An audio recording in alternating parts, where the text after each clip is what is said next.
આદેશ આદેશ। હું એકતાનાથ ગુરુ યોગી તુલસીનાથજી બાપુ શ્રી શનિદેવ મંદિર ભવનાથ તલેટી ગિરનાર જુનાગઢ ગુજરાત। કાલે આપણે વિડીયોમાં વાત કરી હતી પરીક્ષિત રાજાને કલયુગ સામે મળે છે અને કલયુગ એને સાથે જે વાત કરે છે કે જ્યારે પ્રખર કળિયુગ આવશે, હજી તો કળિયુગની શરૂઆત છે, પરંતુ જ્યારે પ્રખર કળિયુગ આવશે ત્યારે શું થશે લોકોમાં, સમાજમાં, દેશમાં, તો એ બધી જ વાત જે કળિયુગે કરી પરીક્ષિત રાજાને એ આજે આપણે નજરે જોઈ રહ્યા છીએ કે બધું જ સાચું છે। કળિયુગ એને આજે જે પણ થાય છે કે રાજા ભ્રષ્ટ થશે, પોતાનું કરવા વાળો થશે, લોકો આટલા સ્વાર્થી દંભી થઈ જશે, ઈર્ષા દ્વેષનું સામ્રાજ્ય ચાલશે, સ્ત્રીઓ સ્વચ્છંદી અને સ્વતંત્ર બની જશે, પુરુષો સ્ત્રીની કમાઈ ખાશે, પાપ પંથેથી જ પૈસા કમાવા એમાં જ એ પોતાનું અભિમાનમાં વધારો કરશે, સ્વાભિમાન કોને કહેવાય એ જ બધા ભૂલી જશે। તો જે પણ મર્યાદાહીન, શરમ વગરના, લજ્જા રહિત, ઉદ્ધત એવી સંતાનો બનશે જે માતા પિતાને પોતાના સેવક ગણશે। તો એવું તો ઘણું બધું કાલે આપણે વિડીયોમાં જોયું અને જે પણ કળિયુગે વાત કરી છે એ આજે આપણે આપણી આંખ સમક્ષ જોઈએ છીએ, સાંભળીએ છીએ। તો એ શબ્દ સત્ય છે જે કળિયુગે કહ્યું હતું। તો કળિયુગને મારવા પરીક્ષિત રાજા હથિયાર લે છે ત્યારે કળિયુગ કહે છે કે આટલા મારા અવગુણ છે પણ 2 મારા ગુણ પણ છે કે કળિયુગમાં જે નિરાધારનો આધાર બનશે, જે સુપાત્રને જેને જરૂર છે એને ગુપ્ત દાન આપશે તો એને હું બમણું કરીને પાછું આપીશ।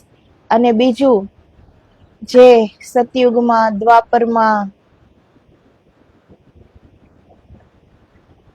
ત્રેતામાં જે જન્મો સુધી જે તપસ્યા કરતા છતાં પણ એને જે ફળ પ્રાપ્ત ન થતું એ ફળ કળિયુગમાં માત્ર 6 મહિનામાં જો કોઈ એકાગ્ર ચિત્તે આત્મભાવથી, આત્માથી ઈશ્વરનું ભજન કરશે તો એને મોક્ષ પ્રાપ્ત થશે।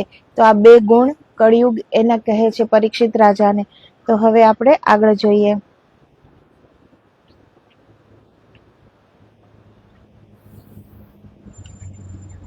જો તેની ઈચ્છા હશે તો પ્રભુનો યા આત્માનો સાક્ષાત્કાર કરાવીશ, પણ દર્શનની અપેક્ષા ન રાખતા માત્ર મોક્ષની ઈચ્છા રાખનારા મોક્ષેચ્છુઓને મોક્ષ ધર્મમાં ઊંચે ચડાવી માયાથી મુક્ત કરી મોક્ષ પામે તેવી જ્ઞાન જ્યોતિ પ્રગટાવી તેને વિક્ષેપ ન કરતા મોક્ષ પમાડીશ।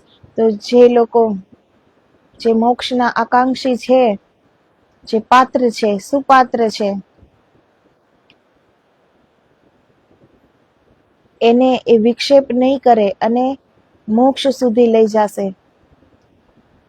તો આ કળિયુગ પરીક્ષિત રાજાને કહે છે એના આ 2 ગુણ કે મારા સમયમાં પાપ કર્મો અનેક છે, પરંતુ બીજા યુગોમાં જેમ અનેક જન્મ જન્માંતરો સુધી અનેક સત્કર્મો કર્યા પછી જ મોક્ષ મળતો હતો, તે મારા સમયમાં પ્રભુના શરણાગતને માત્ર 6 માસમાં જ મોક્ષ સિદ્ધિ મળશે।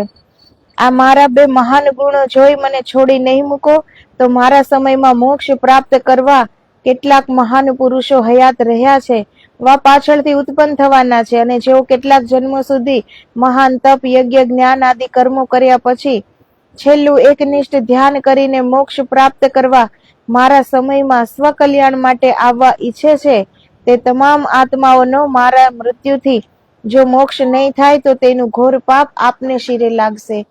તો કળિયુગ કહે છે કે જે એવા જે જીવાત્માઓ છે જેને ખૂબ સત્કર્મો કર્યા છે, જપ, આરાધના, ઉપાસના કર્યા છે, જન્મ જન્માંતર સુધી કર્યા છે, છતાં પણ એને મોક્ષ પ્રાપ્ત નથી થયો, તો એ મારા સમયમાં આવીને માત્ર આત્મભાવથી 6 માસ સુધી જો એ ઈશ્વરનું ભજન કરશે તો એને સત્વરે મોક્ષ પ્રાપ્ત થશે। તો જો તમે મને મારી નાખશો તો એ બધા પાછા જન્મ નહીં લે, એને મુક્તિ નહીં મળે તો એ બધું પાપ તમારે શિરે લાગશે. તેમજ તે આત્માઓનો હજારો વર્ષોનો પરિશ્રમ મિથ્યા જશે.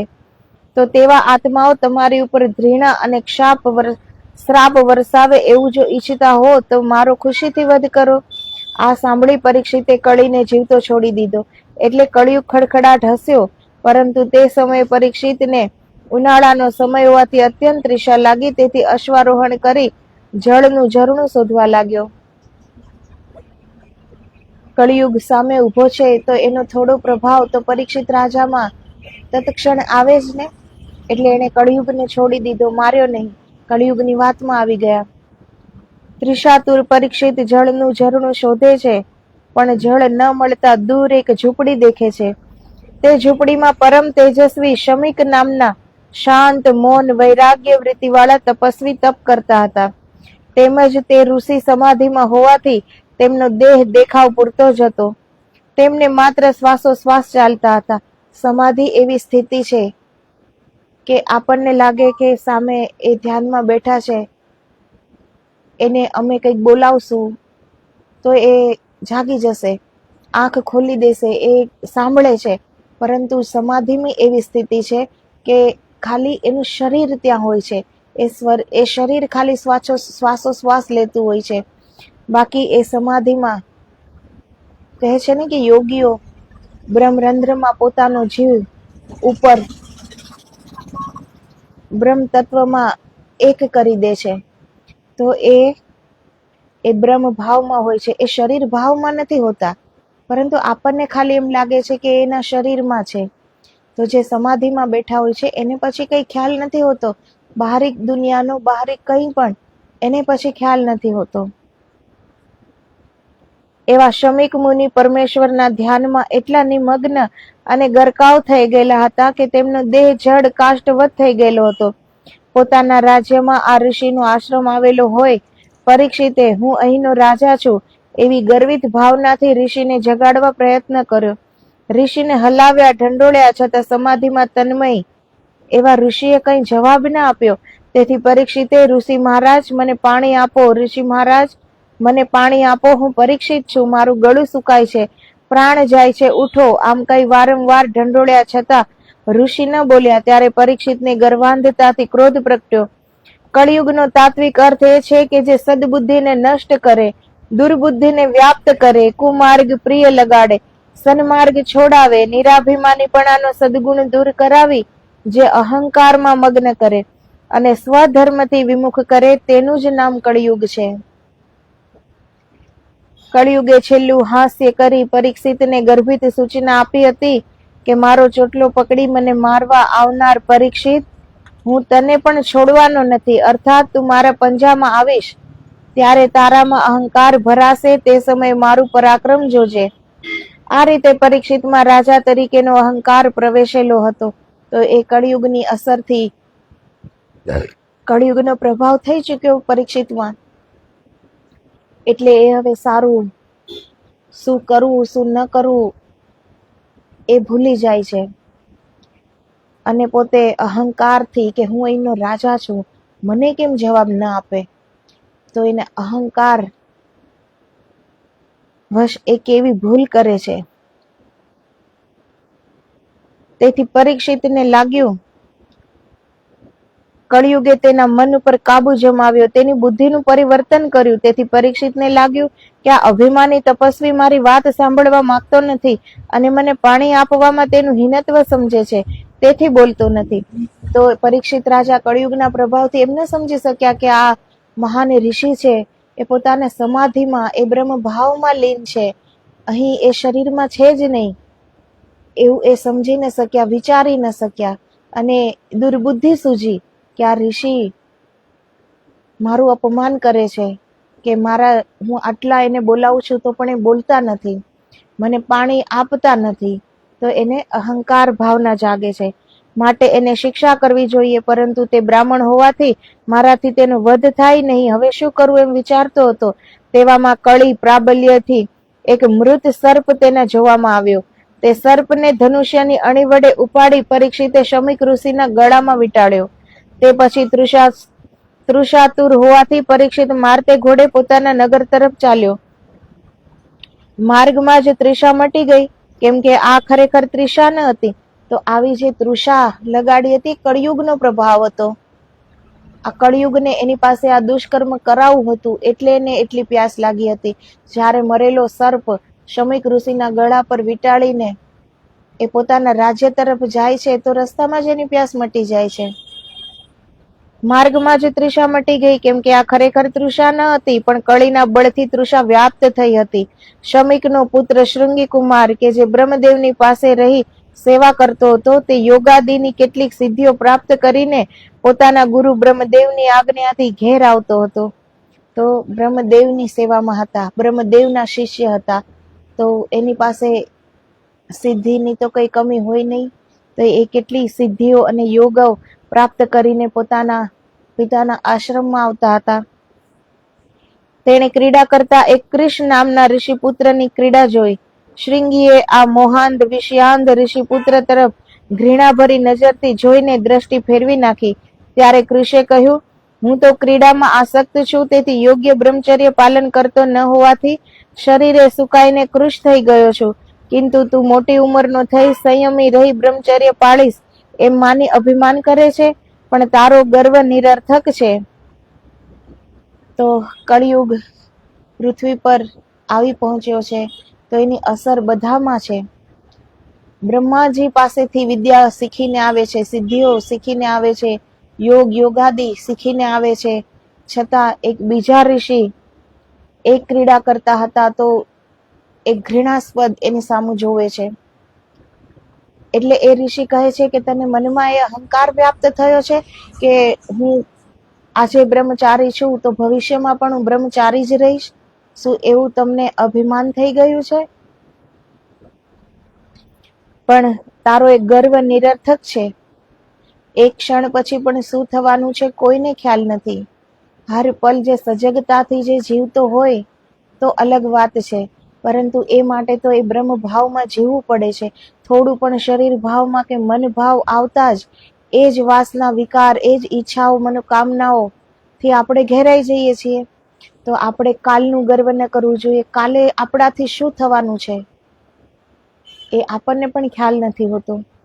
તો એ ઋષિ એને કહે છે કે તારો ગર્વ આ નિરર્થક છે. હમણાં હું જોઈ આવ્યો છું કે તારા પિતા એક મરેલા શબનો ભાર ઉપાડી રહ્યા છે. જો તું સાચો સંયમી હોય અને બ્રહ્મદેવની કૃપા પ્રાપ્ત કરી શક્યો હોય, તો તને તેની કેમ ખબર પડતી નથી? તારાથી વિષયનો આનંદ લૂંટાતો નથી અને અમારા જેવા આનંદ ભોગવે છે, ત્યારે અમારા તરફ તું ધિક્કાર વરસાવે છે. તું ખાખરની ખિસકોલી સાકરનો સ્વાદ ન સમજે. પહેલા તારા પિતાની હાલત જો, પછી મારા તરફ તિરસ્કાર કરજે. તો જે તિરસ્કાર ભરી દ્રષ્ટિએ એને જોયું, એટલે પેલા ઋષિએ પણ આવા વચનો કહ્યા એને. અમે તારા કરતા વધુ જાણકાર છીએ. આથી શૃંગી ક્રોધાવેશમાં પિતાના આશ્રમ તરફ ચાલ્યો. તો ત્યાં આશ્રમમાં પોતાના પિતાના ગળામાં સર્પ જોઈ ઘણો ચિંતા મગ્ન થયો. આસપાસ જોતા ઘોડાના અને માણસના પગલા જણાયા. વધુ તપાસતા સર્પ મરેલો જણાયો, અને કોઈ ઘોડે બેસીને આવનારે પોતાની પિતાની મશ્કરી કરવા ગળામાં સર્પ નાખ્યાનું કલ્પીને ઋષિ કુમારે કૌશિકી નદીના જળનું આચમન લઈ શ્રાપ દેતી વેળાએ તેના દુર્ગુણો કહ્યા કે હે પાપી, બ્રાહ્મણ તપસ્વીનું અપમાન કરનાર, તારા ઉત્તમ કુળને કલંક લગાડનાર અભિમાની પુરુષ, હું તને શ્રાપ દઉં છું કે તારું આજથી 7મા દિવસે તક્ષક નાગના સર્પ દંશથી મૃત્યુ થશે. ભાગવતના પ્રથમ સ્કંદમાં 18મા અધ્યાયમાં આ શ્રાપની વાત લખેલી છે. પછી ઋષિના ગળામાંથી સર્પ કાઢી નાખી ઋષિને જાગૃત કર્યા. તમામ વૃત્તાંત થતા શાપ દીધાની હકીકત કહી. શમી કે ઋષિ આશ્રમમાં આવનાર કોણ માણસ હતો તે સમાધિથી જોયું, તો જણાયું કે તે અર્જુનનો પૌત્ર પરીક્ષિત હતો. તેણે કળિયુગના પ્રાબલ્યથી આ કૃત્ય કર્યું છે. તેમાં તેનો દોષ નથી, તેથી આવો શ્રાપ દીધો. તે માટે શૃંગીને ઠપકો આપી સમજાવ્યું કે ભગવાનના અંશરૂપ ધર્મ આચરણી રાજા તારા શાપથી નષ્ટ થશે, તો પૃથ્વી રક્ષણહીન અને ચોર લૂંટારાથી ભરપૂર થશે. તો એક સારો રાજાનું નષ્ટ થવું એ પૂરી પ્રજાને માટે હાનિકારક છે ને. તો એટલે જ કળયુગે પહેલો પ્રભાવ પરીક્ષિત પર નાખે છે ઈ. કે પરીક્ષિત રાજાને જો કોઈ શ્રાપ મળે, પરીક્ષિત રાજાનું જો મૃત્યુ થાય તો પછી એની પ્રાબલ્યતા વધતી જાય. કોઈ પણ સારી આત્મા, કોઈ પણ એવા સંત જ્યાં હાજર હોય છે ત્યાં એની ઉર્જા પણ એટલી દેવત્વથી ભરેલી હોય છે, દિવ્ય ઉર્જા હોય છે એની. ત્યાં કોઈ ખરાબ વિચાર પણ નથી આવતો. એટલી ઉર્જામાં જો આપણે પણ પ્રવેશ કરીએ તો આપણા પણ મન વિચાર બધું બદલી જાય છે એટલી વાર. તો એક સંત જ્યાં હોય છે એના સ્થાનથી દિવ્ય ઉર્જાઓ સતત નિરંતર વહ્યા કરે છે, અને એની પાસે પણ કોઈ આવે એ ઉર્જાનું સામીપ્ય જેને મળે છે એ પણ એટલી ઘડી એ ઉર્જામાં આવતા એક શાંતિનો અનુભવ કરે છે. એ પણ ઈશ્વરમય, એનું મન પણ ઈશ્વરમય થવા લાગે છે. તો એ સંતોની નિશાની છે એ. તો જ્યાં સુધી કોઈ ધર્માત્મા પૃથ્વી પર હોય, જ્યાં ધર્મ આચરણ થતું હોય, ઈશ્વર ભજન થતું હોય, જેને પરમાનંદ એ બ્રહ્મ અનુભૂતિની બધાને ખેવના હોય, ત્યાં સુધી તો પ્રખર કળિયુગ આવી ન શકે. એટલે જ એણે પરીક્ષિતને દુર્બુદ્ધિ સુજાડી, એનો પ્રભાવ એના ઉપર પડ્યો. એટલે પરીક્ષિતે આ કૃત્ય કર્યું. તો શમીક ઋષિએ સમાધિથી જોઈ લીધું કે આ કળિયુગના કારણે, એના પ્રભાવથી આ મહાન રાજા છે, છતાં પણ એનાથી આવું કૃત્ય થયું છે. એનું કારણ કળી છે. ધણી વિનાના ઘેટાઓના ટોળા માફક નાશ પામશે, પ્રજા પીડાશે અને તેનું પાપ આપણને લાગશે. ક્ષુધા તૃષાથી દીન બનેલાને તથા અતિ આકુળ વ્યાકુળ થઈ ભાન ભૂલેલાને શાપ આપવો ઉચિત નથી. તો શમીક ઋષિ તો જે સમાધિમાં લીન થઈ શકતા હોય, એ તો પછી કરુણાનો જ અવતાર હોય. એની અંદર પ્રેમ સિવાય બીજું શું હોય? તો એને ઘડીભર પણ એવો વિચાર નથી આવતો કે મૃત સર્પ મારા ગળે વીંટાળ્યો તો આ મારું અપમાન છે. એ માન અપમાનથી પરે હોય છે. એમાંથી તો ખાલી કરુણા વહેતી હોય છે. જે સંતો ખરેખર જે આ ચારે શરીરને ભેદીને બ્રહ્મ ભાવમાં, આત્મ ભાવમાં જીવતા હોય છે, એ બ્રહ્મમાં પોતાને એકાકાર કરી શકતા હોય છે અને થઈ ચૂક્યા હોય છે, એને એની અંદરથી ખાલી એક કરુણા, દયા, અનુકંપા, પ્રેમ વરસતો હોય છે. તો એને કોઈ ભૂલથી પણ નથી દેખાતી. તો એ ચિંતામગ્ન થઈ જાય છે કે આવો રાજાનો જો નાશ થશે તો પ્રજા કેટલી પીડિત થશે. સમર્થ પુરુષો કોઈને શાપ આપી નીચા પાટલે બેસતા નથી, તેમજ જ્ઞાનહીનનો પ્રતિકાર કરતા નથી. ભાગવત સ્કંદ 1 અધ્યાયમાં 18મો શ્લોક છે આ. માટે તું પરીક્ષિતને શાપની સત્વર ખબર આપી આવ. ઋષિકુમાર શૃંગી પિતાનું વચન ટાળી શકતો ન હતો અને ઉલ્લંઘન કરવાની તેની ભાવના ન હતી. છતાં પરીક્ષિતને માટે તેનો વિરુદ્ધ અભિપ્રાય બંધાયેલો હતો કે કળી પ્રાબલ્યથી તેની બુદ્ધિ ભ્રષ્ટ થઈ તો તે ધર્મિષ્ઠ શાનો? તો શમીક ઋષિના પુત્ર શૃંગી ઋષિને એમ થાય છે કે એના પર જો કળિયુગે પ્રભાવ પાડી શક્યો કળિયુગ, તો એ મહાન ક્યાંથી હોય? એટલે પિતાની આજ્ઞા અનુસાર એ ત્યાં જવા તૈયાર તો થાય છે કે એને હવે ખબર આપી દઉં કે એની પાસે હવે 7 દિવસ જ છે. પરંતુ એના વિશે એનો અભિપ્રાય સારો નથી હવે પરીક્ષિત વિશે. કેમ કે એને થયું ને કે આટલો જો મહાન હોય, આટલો જ્ઞાની હોય, તો પછી કળીનો પ્રભાવ એના પર કેવી રીતે પડ્યો? મહાન પુરુષનો પરિવાર કદાપી કુબુદ્ધિનો નીકળે જ નહીં. અગર તેને સ્વતંત્રતા પ્રાપ્ત થવાથી કુસંગત લાગેલી હોય, નીતિ શાસ્ત્ર મુજબ જે ઉચ્છૃંખલ મનુષ્ય હિતેચ્છુ વડીલનું વચન માનતો નથી, તે એક સમયે નષ્ટ ભ્રષ્ટ થયા સિવાય રહેતો નથી. તે મારા પિતા અત્યંત શાંત બુદ્ધિના અને નિરુપદ્રવી હોવા છતાં તેમને હેરાન કરવાનું જે ચૂક્યો નથી, તેથી તે ખાનદાન નથી. એમ વિચારી પિતાની આજ્ઞા છતાં પોતાનો શાપ મિથ્યા થનાર નથી અને પોતે શાપ નિવારણ કરી શકે તેમ નથી, એમ જણાવ્યું. તો એના વિશેનો અભિપ્રાય હવે સારો છે જ નહીં, કે કોઈ સારા કુળવાન મહાન પરિવારનો જો એ પુત્ર હોય તો આવું એને આવી દુર્બુદ્ધિ ક્યાંથી સૂજે? એ આવું કૃત્ય કરી જ ન શકે ને. એટલે એણે એમ જણાવ્યું કે આ મારા શ્રાપનું હવે કોઈ નિરાકરણ નથી. તેથી શમીકની આજ્ઞા મુજબ શ્રીંગી પરીક્ષિત પાસે ખબર આપવા જાય છે, પણ માર્ગમાં તક્ષકને સ્મરે છે. તેથી તક્ષક સર્પ પ્રગટ થાય છે ત્યારે શ્રીંગી કુમાર તક્ષકને કહે છે, તમારા દુશ્મન અને મારા પિતાની ક્રૂર મશ્કરી કરનારને મેં શાપ આપ્યો છે કે આજથી 7મા દિવસે તેને તક્ષક કરડશે અને તેનું મૃત્યુ થશે. માટે તેની ખબર આપવા મારા પિતા મને પરીક્ષિત પાસે મોકલે છે. તેથી હું ત્યાં જવાનો છું. પરંતુ તમે ગમે તે યુક્તિ પ્રયુક્તિથી કદાચ પરીક્ષિતને સખ્ત બંદોબસ્ત રાખ્યો હોય તો પણ તમે ગમે તે વેશ ધરીને પરીક્ષિતને દંશ દેવાનું ચૂકશો નહીં. આ શૃંગી ઋષિ કહે છે તક્ષક નાગને કે મારા પિતાની આજ્ઞાથી હું એને ખબર આપવા જાઉં છું, તો પરીક્ષિત બંદોબસ્ત તો કરશે. તો ગમે તેટલો બંદોબસ્ત હોય છતાં પણ તમે એને યુક્તિ પ્રયુક્તિથી દંશ આપવાનું ચૂકતા નહીં. તે માટે તમે તમારી પૂર્ણ તૈયારી કરી લેજો. આ રીતે અરાજક એટલે બળવાખોર સર્પ યુવકો શૃંગી સમક્ષ અનેક યોજનાઓ ઘડતા હોવાનું ઋષિ સમીકને સમાધિથી તપાસતા જણાય આવે છે. તો જ્યારે નાગો અને શૃંગી ઋષિની આ ચર્ચા ચાલતી હોય છે ત્યારે સમાધિથી સમીક ઋષિ આ બધું જોતા હોય છે. તેથી રાજા પરીક્ષિતને શાપની ખબર આપવા પોતાના શિષ્ય ગોરમુખને તેમજ શ્રીંગીને પાછો લાવવા બીજા શિષ્યને મોકલે છે. તો આને કહેવાય છે તટસ્થતા. હવે એને પોતાના પુત્ર પર વિશ્વાસ નથી કે એ પરીક્ષિતને કહેશે જ, એટલે એ પોતાના પ્રિય શિષ્યને મોકલે છે અને બીજા શિષ્યને એના પુત્રને પાછો લેવા માટે મોકલે છે. ગોરમુખ પરીક્ષિતના રાજમહેલમાં જાય છે. તે દિવસે પ્રાતઃકાળે પરીક્ષિત મૃગયા રમવા નીકળ્યો હતો. સવારમાં કળી અને પરીક્ષિતનું મિલન થયેલું. તેણે ઋષિના ગળામાં સર્પ નાખેલો. તે ભૂલનો પશ્ચાતાપ કરતો પરીક્ષિત થાકીને મહેલમાં આવી જળ પીને શાંત થતા સ્નાન કરી સેવા પૂજા કરવા બેઠો છે. ત્યાં પરીક્ષિતને પોતાની ભૂલ સમજાવાથી એક નીચ પાપી મનુષ્ય પણ ન કરે તેવું ગોજારું કૃત્ય પોતે કરી આવેલો હોવાથી સેવા પૂજામાં પણ લક્ષ્ય લાગતું નથી. તો ઉચ્ચ કુળનો છે, અર્જુનનો પૌત્ર છે, અભિમન્યુનો પુત્ર છે.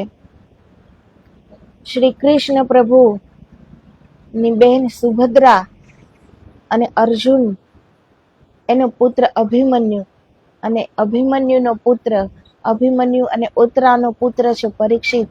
તો ઉચ્ચ કુળના છે. કળીના પ્રભાવથી ભૂલ તો થઈ, પરંતુ પશ્ચાતાપ પણ એટલો થયો.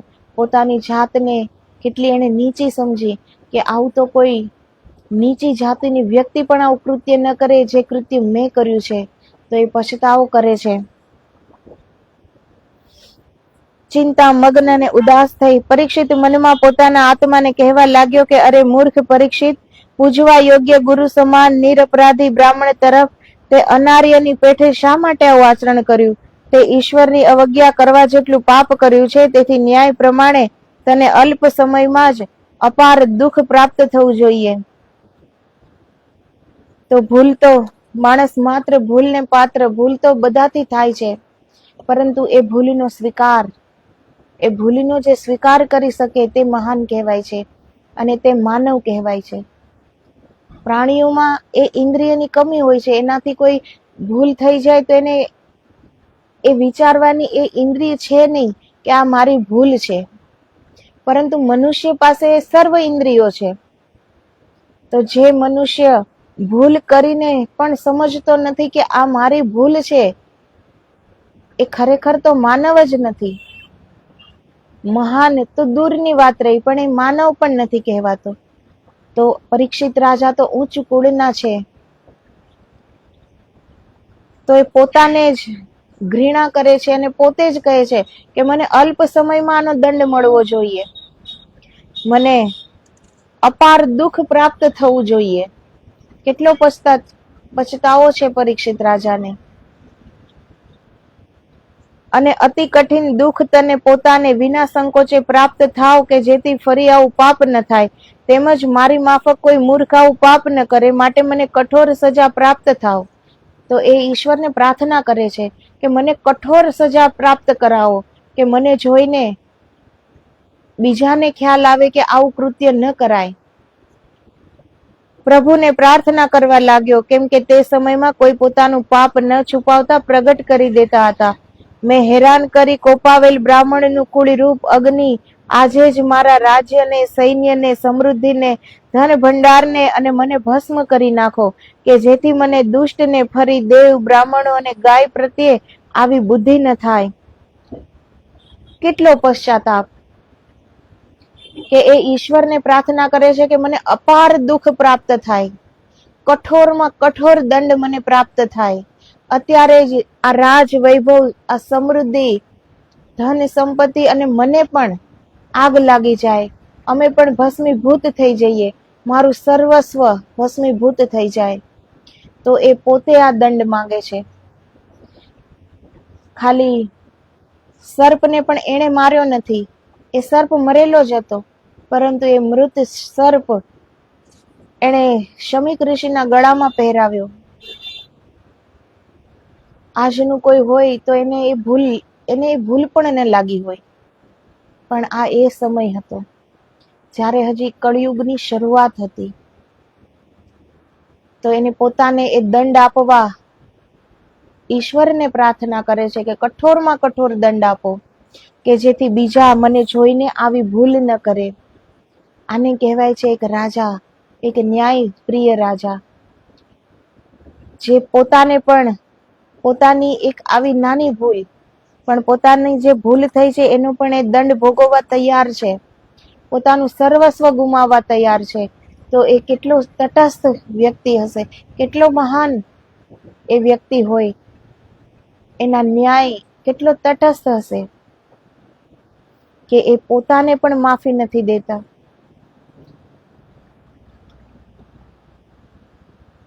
એટલામાં પ્રતિહારે શમીકના શિષ્ય ગોરમુખ આપને અત્યારે જ તત્કાળ મળવા માંગે છે એમ કહ્યું. ત્યારે પહેલા પરીક્ષિત ગભરાયો, પરંતુ સ્વસ્થ થયો. જેનામાં ધર્મની નિષ્ઠા છે તેનો ગભરાટ આપોઆપ દૂર થઈ જાય છે. તેને આત્મામાં રહેલી ચેતના શક્તિ, ધૈર્ય અને ગુપ્ત હિંમત આપે છે. ન્યાય તેને કઠિન કાળજાનો બનાવે છે. આથી પરીક્ષિતે શમીકના શિષ્યને સત્વર પ્રવેશ કરાવવા પ્રતિહારને આજ્ઞા કરી. શમીકના શિષ્ય ગોરમુખને પરીક્ષિતે સિંહાસન ઉપર બેસાડ્યા અને પોતે નીચે બેસી ઋષિવર્યની આજ્ઞા પૂછવા લાગ્યો. એ રાજ્યનો રાજા છે, છતાં પણ એ શમીક ઋષિના એક શિષ્ય આવ્યા છે, એના સેવક આવ્યા છે, તો એને એના રાજ સિંહાસન ઉપર બેસાડે છે અને એ પોતે નીચે જમીન ઉપર બેસે છે. ગોરમુખને આશ્ચર્ય થાય છે કે આવા ધર્મ નિષ્ઠાવાન અને દેવગુરુને પૂજ્ય માની માન આપનારને શ્રીંગી ઋષિએ શાપ આપ્યો તે મહાન ભૂલ કરી છે. આવો માણસ ઈરાદાપૂર્વક આવું કુકૃત્ય કરે નહીં એવા વિચારમાં પડી જાય છે. ત્યાં પરીક્ષિતને કહે છે કે ઋષિવર્ય, મારા પિતા અભિમન્યુ ઉગતી યુવાનીમાં દેહ મુક્ત થયા હતા અને મૃત્યુની પરવા કરી ન હતી. હું તેનો જ પુત્ર છું. આપના ગુરુ સાથે મેં જે અનર્થ કર્યો છે તેની ક્ષમા યાચું છું. તો પણ મને ક્ષમા આપવી ઉચિત નથી, કેમ કે જો મને ક્ષમા મળશે તો મારી માફક બીજા કોઈ પાપ બુદ્ધિને આધીન થશે.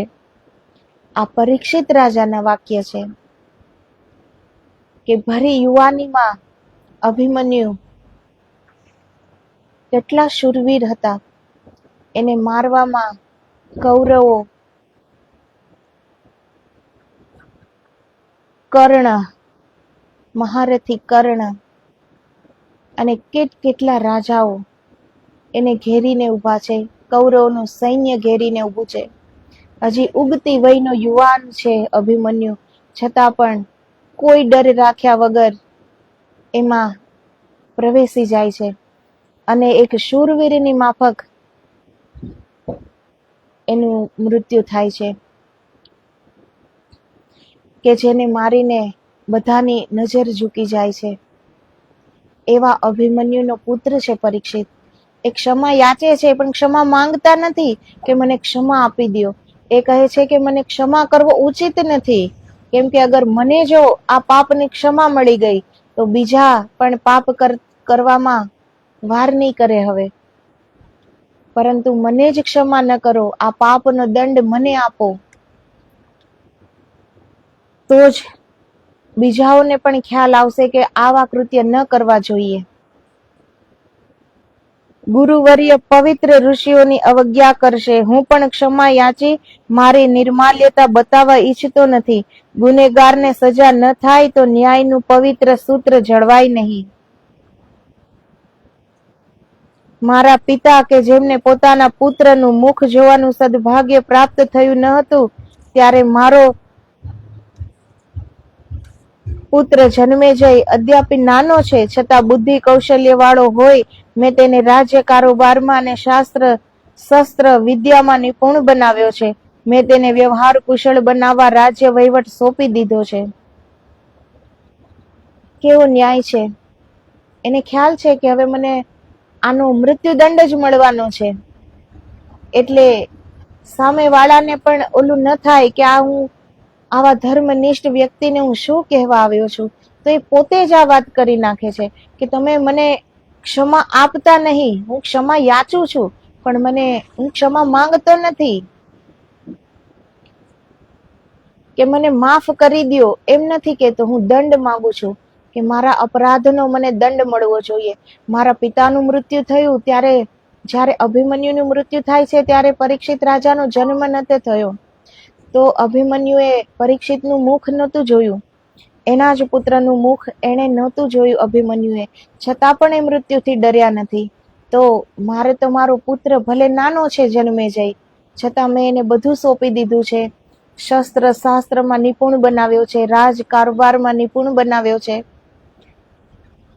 તો સામેવાળાને પણ એમ ન થાય કે આને હું કેટલી પીડાની વાત કહેવા આવ્યો છું, આના મૃત્યુની વાત કરવા આવ્યો છું.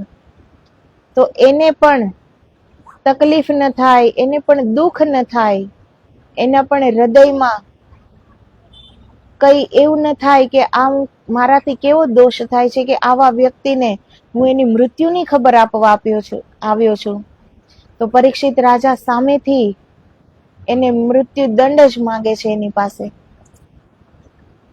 જે આવનારા કોઈ પણ ભયથી ડરે તે ક્ષત્રિય નથી. માટે ગમે તેવી ભયંકર અને ગ્લાની યુક્ત હકીકત હોય તો પણ મને વિના સંકોચે કહો.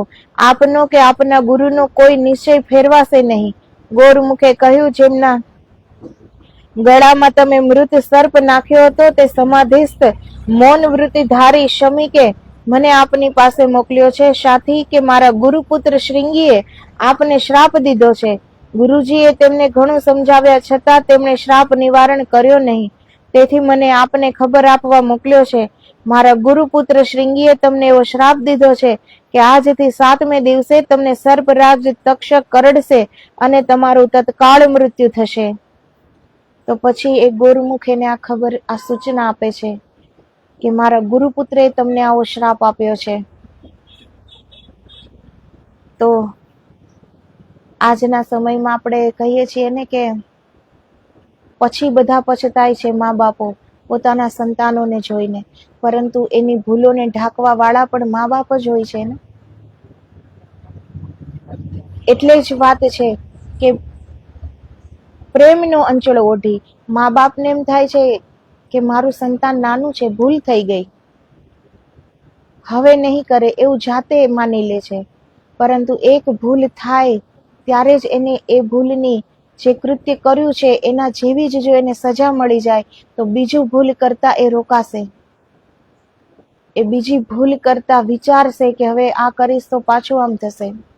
પરંતુ આપણે જ એ ભૂલને ભૂલ નથી માનતા, આપણે જ એ ભૂલને અનદેખી કરી દઈએ છીએ. પછી તો એ ભૂલ ઉપર ભૂલો થવાની જ છે. તો પરીક્ષિત રાજા પોતાની એક ભૂલ બદલ પૂરી જિંદગી ન્યાયપ્રિય રાજા છે, મહાન રાજા છે, જ્ઞાની રાજા છે, પ્રજાનિષ્ઠ રાજા છે. પૂરી જિંદગી પુણ્ય પ્રાપ્ત કર્યું છે. માત્ર એક ભૂલ થઈ છે કળીના પ્રભાવમાં આવીને. છતાં એ એક ભૂલ ક્ષમા યાચના નથી માંગતો કે મને માફ કરી દો, એ દંડ માંગે છે કે મને મૃત્યુ દંડ, મને કઠોર દંડ આપો કે મને જોઈને બીજાને શીખ મળે કે આવો કૃત્ય ન કરવું જોઈએ અને આ કૃત્યનો આવો દંડ મળે. તો આ ઉચ્ચ કુળ ની આ નિશાની છે. પોતાના સંતાનો સાથે, પોતાના પરિવાર સાથે બધાને પ્રેમ હોય છે, પરંતુ એ પ્રેમ કઈક બીજી જ દિશામાં સંતાનને લઈ જતો હોય તો એ પ્રેમ નથી, એ મોહ છે, જે સંતાનનું જીવન ક્યારે આબાદ નહીં કરે, બરબાદીની ઓર જ લઈ જશે. તો જેને આવી પરવરિશ મળી હોય એને તો પિતા પણ ન હતા. ઓતરા માતાની પરવરિશ ઉદાહરણ બની ગયા ને પરીક્ષિત રાજા. તો આને જીવન કહેવાય છે, કે જેના જીવનની પણ ચર્ચા થાય અને જેના મૃત્યુની પણ ઉદાહરણ તરીકે લેવાય. અને આપણે જે મોહમાયામાં જીવીએ છીએ, આપણી સંતતિને બગાડીએ છીએ, એ સંતાન કાલે ઉઠીને પોતાનું પણ ભલું નહીં કરી શકે તો એ બીજા કોનું ભલું કરી શકશે? જો એની ભૂલો આપણે ઢાંકતા જ રહીશું તો કાલે ઉઠીને એ પોતે પણ પોતાનું ભલું નહીં કરી શકે, તો બીજાનું ભલું તો નથી જ કરવાના. તો મેન વાત છે પરવરિશની. કર્મ તો છે જ, કે એ જે કર્મ કરીને આવ્યો છે એવો તેનો વિચાર, એવા તેના સંસ્કાર હોવાના. પરંતુ મા બાપે ક્યારે પોતાની ફરજ ન છોડવી જોઈએ ને. જે શીખવવાનું કામ છે, ફરજ પણ શીખવવાની છે, સાથે ધર્મ પણ શીખવવાનો છે. શું કરવું શું ન કરવું એ પણ શીખવવાનું છે. તો એ વિવેક, એ નમ્રતા, એ દયા, એ ક્ષમા, એ આદર, અનાદર કોને કહેવાય છે એ પણ શીખવવું, એ બધી માતા પિતાની ફરજ આવે છે ને. તો એમાંથી આપણે ચૂકી જઈએ છીએ, એટલે આજના સંતાનો આ રસ્તા ઉપર છે. એક નાની ભૂલમાં પરીક્ષિત રાજાને આટલો પશ્ચાતાપ થયો કે દંડ માગે છે, કઠોર દંડ માગે છે, મૃત્યુ સુધીનો દંડ માગે છે. જ્યારે આપણે મોટામાં મોટી ભૂલ થઈ જાય તો પણ એક દિવસમાં ભૂલી જઈએ છીએ. એ ભૂલ તો નાની ભૂલો તો આપણને દેખાતી પણ નથી ને, કે આ ભૂલ મારાથી થઈ છે. આપણે આપણી ભૂલોને જોશું તો આગળ ભૂલો કરતા અટકશું ને. તો આપણા જે આ મહાન ગ્રંથો છે જે આપણી પાસે, એ ખાલી વાંચવાનો વિષય નથી, એ ખાલી સાંભળવાનો વિષય નથી, પરંતુ એ જીવવાનો વિષય છે. એને જીવનમાં મૂકવાનું છે, એવી રીતે જીવવાનું છે. જેની સમજ, જેનો ન્યાય, જેનું જ્ઞાન, જેની દયા, જેની સમજ આવી હોય એનું કળિયુગ શું બગાડી શકે?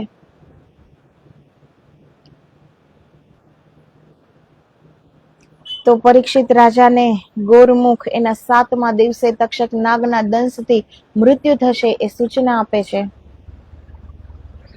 શ્રાપ કોઈ રીતે મિથ્યા થનાર નથી, માટે તમે તમારું રક્ષણ કરજો, રક્ષણના ઉપાયો કરજો. તે માટે શમીક ઋષિએ દિલગીર થઈ આ સમાચાર કહેવડાવ્યા છે. શમીકે શૃંગીને ઘણો ઠપકો આપ્યો, પરંતુ તે તમને મહાન પાપી માનતા હોવાથી તેમણે સર્પ જાતિને ઉશ્કેરી છે.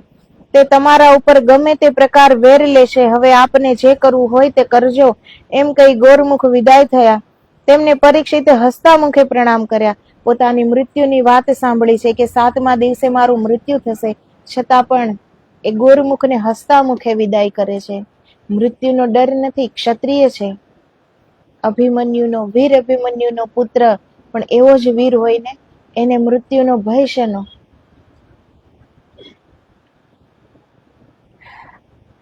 તેમને પરીક્ષિતે હસતા મુખે પ્રણામ કર્યા. આ વિષાદગ્રસ્ત વાત દાસ દાસીઓ દ્વારા મહેલમાં પ્રચલિત થઈ ગઈ. હવે આ ટૂંકા સમયમાં શું કરવું તેનો પરીક્ષિત વિચાર કરવા લાગ્યો. પરીક્ષિતે ગોરમુખ સમક્ષ હિંમત બતાવી, પરંતુ મૃત્યુ પ્રાપ્તિનો 7 દિવસનો અલ્પ સમય જાણતા મનમાં થોડો મૂંઝાયો. પરીક્ષિત પોતાની માતાને ઉદ્ધત વચનો કહી ચૂકેલો હોવાથી તેની માતા મનમાં તિરસ્કાર રાખી તેને મળતી ન હતી. તેથી પરીક્ષિત મનમાં ઉદ્વિગ્ન રહેતો હતો, પરંતુ સુખ સંપત્તિ અને સત્તાના બળે તેનું અકડ વલણ છોડી શકતો ન હતો. તેમ છતાં પરીક્ષિત પોતાનું મૃત્યુ થવાનું જાણી ઉત્તરા પાસે જાય છે. ઉત્તરા મધ્યાહન સુધી સેવામાં બેઠેલી છે. તેના ખંડના દ્વાર બંધ છે. પરીક્ષિત દ્વાર પાસે બહાર ઉભો રહે છે. ત્યાં ઉત્તરાને પરીક્ષિતનું મૃત્યુ થયાનું દ્રશ્ય થાય છે. ઉત્તરા શ્રી કૃષ્ણ પ્રભુના બેન છે. બહેન સુભદ્રાની પુત્રવધુ ઉત્તરા અભિમન્યુની પત્ની છે. તે ઉત્તરા ઈશ્વર પૂજામાં મગ્ન છે, તો એને ત્યાં જ ખ્યાલ આવી જાય છે. પરીક્ષિતના મૃત્યુનું એને નિશાની દેખાય છે ત્યાં જ. ત્યારે ઉત્તરા પ્રભુને સ્તુતિ કરે છે કે પ્રભુ મારા બાળકને દીર્ઘાયુષી બનાવજો. જ્યારે પરીક્ષિત રાજા ઉત્તરાના ગર્ભમાં હોય છે ત્યારે પણ શ્રી કૃષ્ણ ભગવાને એનું સુદર્શન ચક્ર એના ગર્ભમાં દાખલ કરીને પરીક્ષિતને બચાવ્યો હતો. તો આજે પણ ઉત્તરા પ્રભુને પ્રાર્થના કરે છે, મારા એકના એક બાળકનું મૃત્યુ જોવાનો વખત મને ન આપશો. જો તેનું મૃત્યુ થવાનું હોય તો તે પહેલા મને મૃત્યુ આપજો.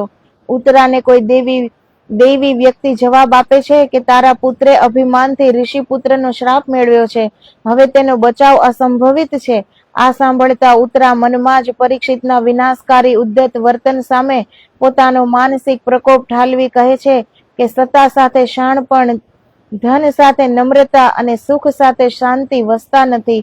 અરે પરીક્ષિત, તને આ શું સૂઝ્યું? હજુ જન્મેજય નાનો છે, તારી સ્ત્રી જુવાન છે, તારી સ્ત્રીએ પણ તને સારો માર્ગ ન બતાવ્યો, તેથી તું વધુ ને વધુ બગડતો ગયો. તને જગતમાં જીવતા આવડ્યું નહીં, હવે મરતા પણ ક્યાંથી આવડશે? માયાના મોહાંધ મૂર્ખ, તને કોણ સમજાવી શકે? માનવ માત્ર પરીક્ષિત સમાન સાચો માર્ગ ભૂલેલા હોય. આ વચનો પોતાને માટે સમજીને દરેકે સન્માર્ગ શોધવો જરૂરી છે.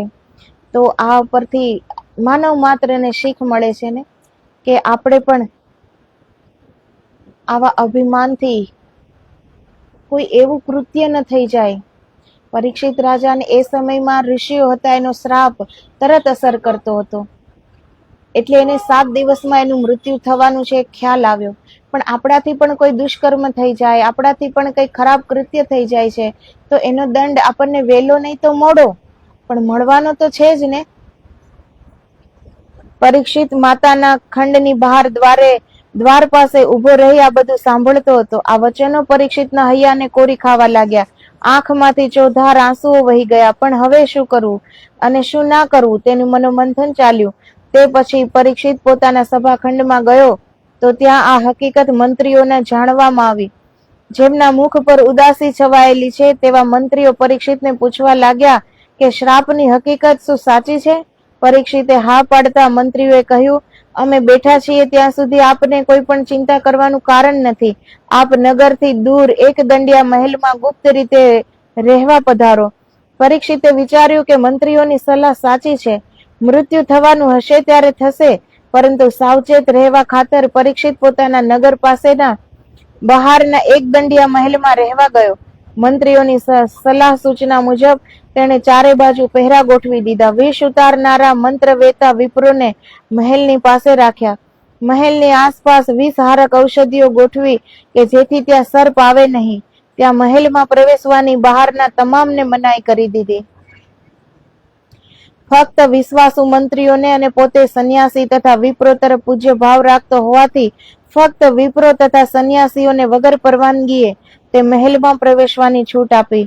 આ હકીકતની ખબર જ્યારે પરીક્ષિતની માતા ઉત્તરાને પહોંચી ત્યારે તે પોતાના અંતરમાં ઘણી ઉદ્વિગ્ન થઈ. મનુષ્ય માત્રમાં વિવેક એ જ મહાન સદગુણ છે. જ્યાં જ્યાં વિવેક હોતો નથી ત્યાં ત્યાં સ્વર્ગ સદન પણ નર્ક સ્થાન બની જાય છે, કિંતુ જ્યાં વિવેક હોય ત્યાં નરકાગારમાં પણ સ્વર્ગાનુભવ થાય છે. વિવેકહીન માનવ જીવન પશુ જીવન કરતા પણ ખરાબ બની જાય છે, કેમ કે જ્યાં યુવાની, ધન સંપત્તિ, મોટા માણસપણું અથવા મોટાને ઘેર જન્મ થવાથી સદગુણ ન હોવા છતાં પ્રાપ્ત થતા માન મોટાઈ અને અવિવેકીપણું, આ 4 માંથી જો મનુષ્યમાં એક જ દૂષણ હોય તો ત્યાં અનેક અનર્થો થાય છે. ત્યારે જ્યાં 4 દૂષણો એકત્ર થયેલા હોય ત્યાં કયો અનર્થ બાકી રહે? અર્થાત કોઈ પણ પાપ બાકી ન રહે, એમ નીતિશાસ્ત્રનું કથન છે. તો આ આપણું નીતિશાસ્ત્ર એ કહે છે જીવનનું સૌથી પહેલા જ ક્રમનું કોઈ ગુણ હોય તો વિવેક છે. વિવેક વગરનો માનવ એ પશુથી પણ ગયેલ ગુજરેલ કહેવાય છે. વિવેકથી બોલવું, વિવેકથી વિચારવું અને વિવેકથી કાર્ય કરવું. તો કોઈ હાનિ થતી નથી, આપણી પણ હાનિ થતી નથી અને બીજાની પણ હાનિ થતી નથી. પરંતુ એ જ વિવેક જો જાગૃત ન હોય, એ વિવેકની ગેરહાજરી હોય, ત્યાં અભિમાનની હાજરી હોય છે. અને અભિમાન એ કંઈ પણ અનર્થ સર્જાવી શકે છે. પરીક્ષિતના ઉદ્ધત વચનોથી પરીક્ષિતના કોઈ પણ કાર્યમાં માથું ન મારવાનો દ્રઢ નિશ્ચય કરી બેઠેલી ઉત્તરા મનોમંથન કરવા લાગી. તેનો અંતરાત્મા તેને કહેવા લાગ્યો કે પુત્ર ગમે તેવો હોય, પરંતુ તું તો માતા છે. સંતાન ભલે અવિવેકી હોય, છતાં તે તારો એકનો એક પુત્ર છે. અને તેના આવા ગંભીર પ્રસંગે તેને મહેલમાં સંતાયેલો જાણી દુશ્મન નાગ લોકો અને જગતના લોકો તેની હાંસી કરશે, એમ વિચારી પરીક્ષિતની માતા ઉત્તરા પરીક્ષિત પાસે એક દંડિયા મહેલમાં જાય છે.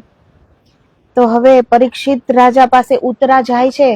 તો હવેનો જે અધ્યાય છે એ છે પરીક્ષિતને ઉત્તરાનો ઉપદેશ. જે ઉત્તરા એને ઉપદેશ આપશે, એક માતાનું કર્તવ્ય. કે એક માતા એ આ સમયે ભય નથી પામતી કે હા બરાબર છે, તું છુપાઈને રહે, આટલા સૈનિકો તારી રક્ષામાં છે, વિષ ઉતારનારા વિપ્રો અહીં તારી રક્ષામાં છે, તો તું હવે અહીં જ રહે, એવો ભય નથી આપતી. પણ માં કોને કહેવાય છે? માં જે પોતાના સંતાનનું આ લોકમાં જ નહીં પરંતુ પરલોકમાં પણ હિત થાય એવી સલાહ આપે છે, એવા ઉપદેશ આપે છે, એને માં કહેવાય છે. આપણું સંતાન ભૂલ કરે એને ઢાંકી દઈએ અને પછી એમ માનીએ કે મને મારું સંતાન ઉપર બહુ પ્રેમ છે, એને કોઈ ખીજાય, એને કોઈ મારે, એનું કોઈ ખરાબ બોલે એ હું જોઈ શકતી નથી, એ મારો પ્રેમ છે. તો એ પ્રેમ નથી, એ મોહ છે. પ્રેમમાં તો ઉત્તરાને ખબર છે મારો પુત્ર 7 દિવસ જ જીવવાનો છે, એનો પુત્ર પણ કઈ વધારાનો તો નથી, એકનો એક પુત્ર છે. છતાં આજે માતા એના પુત્રને કેવો ઉપદેશ આપે છે એ હવે જોઈએ. પરીક્ષિતના હૃદયને શૃંગીનો સાપ મળ્યાથી ઘણો આઘાત લાગ્યો હતો. તેથી પરીક્ષિત માતા પ્રત્યે થયેલા અવિવેકની ક્ષમા યાચી ઉત્તરાને પગે લાગી કહેવા લાગ્યો કે હે જનની, હું રડવા માટે હસ્યો, પડવા માટે ઊંચે કૂદ્યો અને મેં મરવા માટે મશ્કરી કરી. હવે તારો પુત્ર માત્ર 7 જ દિવસનો મહેમાન છે. મેં તને જીવતા ઠારી નથી તો મરતા શી રીતે ઠારી શકું? મારા સર્વે અપરાધો ક્ષમા કરજે, એમ કહી રડી પડ્યો. ઉત્તરાએ કહ્યું, હું બધું વૃત્તાંત જાણી ચૂકી છું. ઉત્તરાએ પરીક્ષિતના ખંભે હાથ મૂકીને સાંત્વના આપી કહ્યું, બેટા ઉઠ, ઊભો થા. તું કોનો પુત્ર છે? તારા પિતા અને પિતામહ કેવા વીર હતા. તું પણ વીર હોવા છતાં મૃત્યુના ભયથી તારું ચેતનત્વ વિસરી બેઠો છે. ક્ષત્રિયો હથેળીમાં મૃત્યુ લઈને ખાંડાના ખેલ ખેલતા, તે પણ તે રીતે અનેક યુદ્ધો કર્યા છે. તે સમયે તારું રૂવાડું ફરક્યું નથી, પણ આજે તને નિર્બળ અને નિસ્તેજ બનીને સંતાઈ બેઠેલો જોઈને મારું હૃદય ચીરાઈ જાય છે. શું તું તારા પિતા અને પિતામહના ગૌરવને અને જનેતાની કુખને લજાવા બેઠો છે? મનુષ્ય જન્મે છે તે જ દિવસથી તેનું મૃત્યુ નિર્ણિત થાય છે. જગતમાં કોને મરવાનું નથી? જેમ દિવાળી અમાવસ્યાની ઘોર અંધારી રાત્રિ આવે છે, પરંતુ તેની પાછળ આવતી કાલથી શુક્લ પક્ષ આવીને ચંદ્ર તેના સુમધુર કિરણો ફેલાવશે, તેની આગાહી કરે છે. તેથી અમાવસ્યાની દિવાળીને ઉત્સવનો શ્રેષ્ઠ દિવસ મનાય છે. તેમ તારી હયાતીમાં 7 દિવસની પ્રત્યેક ઘડીને એવી સુવર્ણ અંકિત બનાવ કે જેની ક્ષણે ક્ષણમાં પરમ આદર્શ રહ્યો હોય. તો આ એની માતાનો ઉપદેશ છે કે જે જન્મે છે એનું મૃત્યુ તો પહેલા જ નિર્ણિત છે. આ તો તને ખ્યાલ આવ્યો કે 7 દિવસ પછી મારું મૃત્યુ છે. કદાચ ન ખ્યાલ આવ્યો હોત તો પણ એનું મૃત્યુનું એ નિર્માણ તો પહેલા જ થઈ ચૂક્યું હોય છે ને, એનું જીવન એટલું જ છે. તો જે હવે ખ્યાલ છે, હવે તો ખ્યાલ છે કે મારી પાસે 7 દિવસ જ છે, તો એક એક ક્ષણને સુવર્ણ અંકિત બનાવી નાખ, કે તારા આ જીવનને એટલો બધો તું સુધારી નાખ કે તને પરમ મોક્ષને તું ઉપલબ્ધ થઈ શકે. એવું કર. એ માતા રડતી કકડતી નથી કે મારો દીકરો 7 દિવસમાં મૃત્યુ પામશે, પણ એ એના પુત્રને કહે છે કે ઉઠ, ઊભો થા, સંતાઈને રહેવાનું નથી. તું વીર પુત્ર અને વીર પિતાનો વીર પિતામહનો પુત્ર છે, તો તું પણ વીર છે, આટલા યુદ્ધો કર્યા છે, ત્યારે તો મૃત્યુથી એક ક્ષણ માટે પણ ડર્યો નથી, તો આજે આ ડર કેમ? નીતિશાસ્ત્રોનું કથન છે કે કાગડો પણ બલી ખાઈને ઘણું લાંબુ આયુષ્ય જીવે છે, પરંતુ તેના દીર્ઘ જીવનનું સાર્થક્ય કાંઈ જોતું નથી. તેમ નિષ્કારણ, નિસંયમી અને કોઈ જીવના હિત કાર્ય કરી ન શકે તેવા વ્યર્થ જીવનમાં હજારો વર્ષ જીવવા કરતા અનેક આત્માના પરોપકાર માટે એક ક્ષણ પણ જીવાય તો તે વધુ શ્રેષ્ઠ છે. આ ઉતરાના શબ્દો છે કે જેનું જીવન કોઈને કામનું નથી, નિરર્થક જીવન, એનું આયુષ્ય હજારો વર્ષ હોય તોય શું, એ કોને કામ લાગવાનું છે? પરંતુ જે પરોપકારથી જે જીવન જીવે છે, જનહિતમાં જીવે છે, એનું આયુષ્ય એક ક્ષણ પણ હોય તો એક ક્ષણ પણ જીવન છે. અને નિરર્થક જે લોકો જીવતા હોય છે ખાલી પોતાના માટે, એ હજારો વર્ષ જીવે તો પણ શું, એનું એ જીવન નથી હોતું, એક સ્વાર્થ. એ જીવે છે, કોઈને કામનું નથી, નિરર્થક જીવે છે. તો એવા જીવન કરતા બીજા માટે, બીજાના પરોપકાર માટે, જનહિત માટે એક ક્ષણનું પણ આયુષ્ય હોય તો પણ બહુ છે. માટે સ્વાર્થનો ત્યાગ કરીને પરમાર્થે જીવવું, તેનું જ નામ જીવન છે. બાકી તો જેમ પશુઓ, પક્ષીઓ, કીડાઓ અને જંતુઓ જગતમાં જન્મે છે અને મરે છે, તેવી રીતે અનેક પામર મનુષ્યો પથ્થર પરના તૃણ સમાન જન્મ્યા અને ઉખડી ગયા. તેમના નામ કે નિશાન કઈ ન રહ્યા. આવા જીવનને જિંદગી ન કહેવાય. વીર સંતાનનું મરણ મહેલના ખૂણામાં ન હોય, રાણી વાસમાં ન હોય, પણ તેનું મરણ યુદ્ધના મેદાનમાં હોય, અગર પવિત્ર જ્ઞાની પુરુષના ચરણ શરણમાં ત્યાગ દશામાં હોય. તો આ માતા કહે છે કે વીર સંતાનનું મરણ એ આવી રીતે એકલું છુપાઈને રહેવું.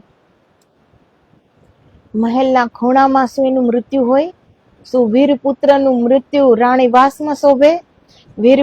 વીરપુત્રનું મૃત્યુ તો યુદ્ધ મેદાનમાં શોભે, અને નહીતર જ્ઞાની સંતના ચરણમાં મૃત્યુ થાય એ શોભે.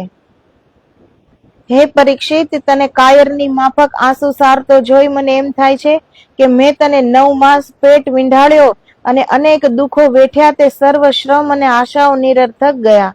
પરીક્ષિત અશ્રુ લૂછી ઉભો થાય છે અને મુખ મલકાવી ઉત્તરાને કહે છે, માતા જુઓ, હું તમામ શોકને ફેંકી દઈ હસું છું. એમ કઈ હાસ્ય કરે છે. હવે મારે શું કરવું તે માર્ગ બતાવો. 7 દિવસના ટૂંકા સમયમાં હું શું કરું અને શું ન કરું તે જ મને સમજાતું નથી. ઉત્તરા કહે છે, જેને તન મનની આત્માથી ઊંડી લાગણી જાગે તે આત્મ પ્રાબલ્યથી અનેક મહાન કાર્યો કરી શકે છે. સ્વયંભૂ નારાયણ એક નિમિષ આંખના પલકારા માત્રમાં વિશ્વને ઉત્પન્ન કરે છે. શક્તિ પળ માત્રમાં ચેતના ફેલાવે છે. સદાશિવ શંકર એક ઘડીમાં સૃષ્ટિનો સંહાર કરે છે. વિષ્ણુ ભગવાન એક પ્રહરમાં સૃષ્ટિનું સંચાલન કરે છે, અને ભગવાન બ્રહ્મા એક દિવસમાં સૂર્ય, ચંદ્ર, પૃથ્વી આદિનું સંશોધન કરી જગતના પ્રલય પામેલા જીવોને પુનઃ સજીવ કરી નાખે છે. તેથી બ્રહ્મા, વિષ્ણુ, શંકર, શક્તિ અને નારાયણના વર્ષાની ગણતરી અનુક્રમે બ્રહ્માથી નારાયણ સુધી દિવસ, પ્રહર, ઘડી, પળ અને વિપળ મુજબ થાય છે. તો શું 7 દિવસનો સમય તારે માટે ઓછો છે? આ માં કહે છે. બીજી માં હોય તો એ પોતે પણ એટલી દુઃખી થઈ જાય છે અને પુત્રને પણ એટલી દુઃખી કરી દે છે કે તું 7 દિવસમાં તારું મૃત્યુ થવાનું છે, હવે શું થશે? તો એવો કલ્પાંત કરવાથી મૃત્યુ રોકાઈ તો નથી જતું. સંતાન બધાને પ્રિય હોય છે, બધાને વાલી હોય છે, પરંતુ જે નિશ્ચિત મૃત્યુ છે એ તો કોઈ રોકી શકતું નથી ને. તો ઉત્તરા કેવું એને ઉદાહરણ આપે છે કે એક પળમાં, એક ક્ષણમાં, એક ઘડીમાં, એક પ્રહરમાં આ દેવતાઓ જો આટલું કરી શકતા હોય તો તારી પાસે તો 7 દિવસ છે. એ કઈ ઓછા છે કઈ મહાન કાર્ય કરવા માટે? તો શું 7 દિવસનો સમય તારે માટે ઓછો છે? હજારો વર્ષોથી યોગમાં, ધ્યાનમાં નિમગ્ન રહેનારા પુરુષો જ્યારે તીવ્ર વૈરાગ્ય પ્રાપ્ત કરી પરમેશ્વરના ધ્યાનમાં નિમગ્ન થાય છે, ત્યારે વર્ષો સુધી કરેલા જ્ઞાન, ધ્યાન, તપ, યોગનું ઉત્તમ કલ્યાણ રૂપ ફળ પ્રાપ્ત કરવાની માત્ર એક જ ઘડી હોય છે. તો જેવી રીતે યોગીઓ વર્ષો સુધી પોતાની ધ્યાન, સમાધિ, યોગ સાધનામાં નિમગ્ન, ઈશ્વર ભજનમાં નિમગ્ન થઈને રહે છે, પરંતુ જ્યારે એ પરમાત્માને ઉપલબ્ધ થાય છે, જ્યારે એ પરમ આનંદમાં ઉપલબ્ધ થાય છે, એ તો એક ઘડીની વાત છે ને. એમાં તો કઈ વર્ષો, જન્મો લાગતા નથી. એ તો એક ઘડીમાં જ એ ઘટિત થાય છે ને.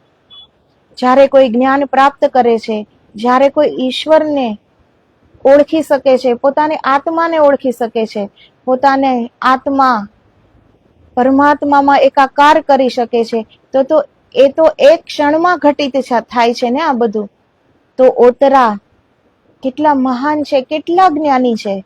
પુત્રનું મૃત્યુ સામે છે, ખબર છે કે 7 દિવસમાં મારા એકના એક પુત્રનું મૃત્યુ થઈ જવાનું છે, છતાં પણ આજે એ પોતે તો હિંમતથી રહે છે, પણ પુત્રને આજે હિંમત આપે છે. અને પુત્રને ખાલી હિંમત નથી આપતા, પણ પુત્રને કેવી રીતે મોક્ષ પ્રાપ્ત કરવો એ સમજાવે છે. કે જો બ્રહ્મા, વિષ્ણુ, મહેશ, શક્તિ એ એક ઘડીમાં આ સૃષ્ટિનું સર્જન અને સૃષ્ટિનું લય કરી શકતા હોય, તો તારી પાસે તો 7 દિવસ છે. યોગીઓ એક ક્ષણમાં પરમેશ્વર ને પ્રાપ્ત કરી શકતા હોય, એ ઘડી એક ઘડીની જ હોય છે એ સમય. તો તારી પાસે તો 7 દિવસ છે, તો એ 7 દિવસ શું ઓછા છે? તો જેની આવી માતા હોય, એનો પુત્ર 7 દિવસમાં મોક્ષને પ્રાપ્ત કરી જ શકે ને. તો શું 7 દિવસનો સમય તારે માટે ઓછો છે? યોગનું ઉત્તમ કલ્યાણ રૂપ ફળ પ્રાપ્ત કરવાની માત્રા એક ઘડી જ હોય છે. જેમ માતા અનંત આશાએ સગર્ભાવસ્થાના દુઃખો સહન કરે છે, પરંતુ પુત્ર જન્મતા આનંદનો છેડો રહેતો નથી, એવી તો જીવનભરમાં માત્ર એક જ ઘડી હોય છે. નિર્ધનને ધન પ્રાપ્ત કરવાની, અવિવાહિતને લગ્નના સુખ ઉપભોગની, અનંત દુઃખમાં રીબાતા મનુષ્યને દુઃખ દૂર થઈ સુખ પ્રાપ્ત કરવાની, રોગીને રોગ મુક્ત થયાની અને પાપીને કોઈ સંત પુરુષ પાપ મુક્ત કર્યાનો આશીર્વાદ આપે, ત્યારે પાપથી છૂટ્યાની, જ્ઞાનીને જ્ઞાન સિદ્ધિની, યોગીને યોગ સિદ્ધિની, ધ્યાનીને ધ્યાન સિદ્ધિની, અને જે મોક્ષના આકાંક્ષી છે, જન્મ મૃત્યુ નિવારણ થઈ મોક્ષ પ્રાપ્તિના અનંત અપૂર્વ આનંદની માત્ર એક જ ઘડી હોય છે. તો ભલે એ વર્ષોથી કરતા આવ્યા હોય છે, પરંતુ જ્યારે આ બધું એની સાથે ઘટિત થાય છે, એ તો પલભરમાં થઈ જાય છે ને. કે કોઈ નિર્ધન છે અને અનાયાસે જ કોઈ ધન પ્રાપ્ત થઈ જાય છે, એ એક ક્ષણમાં થાય છે. પોતે આખી જિંદગી મહેનત કરી છે, પરિશ્રમ કર્યો છે, છતાં એની પાસે ધન નથી, પરંતુ જ્યારે ધન આવે છે, તો એ ધન આવવાની ઘડી તો એક ક્ષણ જ છે ને. તો જ્ઞાનીઓને જ્યારે જ્ઞાન સિદ્ધિ થાય છે, તો એ પણ એક ઘડીમાં જ થાય છે ને. ધ્યાનીઓની ધ્યાન સિદ્ધિ થાય છે, તો એ પણ એક ઘડીમાં જ થાય છે. તો આ ઓતરા પરીક્ષિતને સમજાવે છે. તો 7 દિવસમાં તારે માટે અસંખ્ય ઘડીઓ છે. તે સમયમાં જો તું સદભાવ ધારણ કરી, જે મરણ શૈયા પર પોઢેલો પિતા પોતાના સેવાભાવી પરદેશ ગયેલા પુત્રને અનહદ પ્રેમાતુર ભાવથી યાદ કરે છે, તેવી રીતે જો તું પ્રભુને યાદ કરીશ, તો તારું જીવન સાફલ્ય થશે. તો જ્યારે રામજીને વનવાસ થયો અને દશરથ રાજાનું મૃત્યુ થયું હશે, તો દશરથ રાજાએ રામજીને કેવા યાદ કર્યા હશે કે રામજી એનાથી દૂર થતા એનું મૃત્યુ થઈ ગયું. રામ રામ રામ પોકારતા એનું મૃત્યુ થઈ ગયું. કેવી પોકાર હશે, કેવી યાદ હશે એની. તો આને કહેવાય છે પ્રેમ. કે એના પ્રિય વ્યક્તિથી દૂર થતા એનું મૃત્યુ થઈ જાય છે. તો એક જે મૃત્યુ થવાની ઘડી નજદીક હોય છે, ત્યારે એને કેવા યાદ કરતા હશે. તો એવી રીતે તું ઈશ્વરને યાદ કર. એ ઓતરા એને ઉદાહરણ આપે છે કે મૃત્યુ શૈયા પર પોઢેલો પિતા પોતાનો પ્રિય પુત્ર અગર પરદેશ છે, તો એને કેવી રીતે યાદ કરતો હોય છે કે હવે પુત્રનું મુખ જોઈ શકીશ કે નહીં, હવે પુત્ર મારી પાસે હશે કે નહીં જ્યારે મારું મૃત્યુ થતું હશે. તો એ કેવી રીતે યાદ કરતો હોય છે. એવી જ રીતે અત્યારે તું ઈશ્વરને યાદ કર. બધું જ જો એક ઘડીમાં ઘટિત થતું હોય તો 7 દિવસમાં તો કેટલી ઘડીઓ તને પ્રાપ્ત છે. પરીક્ષિત કહે છે, આપના જેવી સમસ્ત સદગુણો વાળી જનેતાના સદવચનોથી મારા આત્માનો તમામ ભાવ પલટાતો જાય છે. હવે મારે જે કરવા યોગ્ય હોય તે કૃપા કરીને જણાવો. આપના કથનાનુસાર ચાલવાની મારી પ્રબળ ઈચ્છા છે. ઉત્તરા કહે છે, પેલા રાજધાનીના મહેલમાં ચાલ. પરીક્ષિત અને ઉત્તરા મહેલમાં જાય છે. ત્યાં દેવ સેવામાં ઓરડામાં જઈ ઉત્તરા પાંડવોના પરમ હિતેશી ભગવાન વેદવ્યાસનું ધ્યાન કરે છે. તેથી વેદવ્યાસ અંતર ધ્યાન થઈને શીઘ્ર પધારે છે. ઉત્તરા વૃત્તાંત નિવેદન કરવા જાય છે. તો ત્યારે ઉત્તરા વેદવ્યાસજીનું ધ્યાન કરે છે અને વેદવ્યાસજી તત્ક્ષણ ત્યાં પ્રગટ થાય છે. તો આ માતાને કોઈ શોક સંતાપ નથી. એ એના પુત્રને કહે છે કે મૃત્યુ એ તો તું તો સદભાગી છે કે તને ખ્યાલ છે કે મારું 7 દિવસમાં મૃત્યુ થવાનું છે.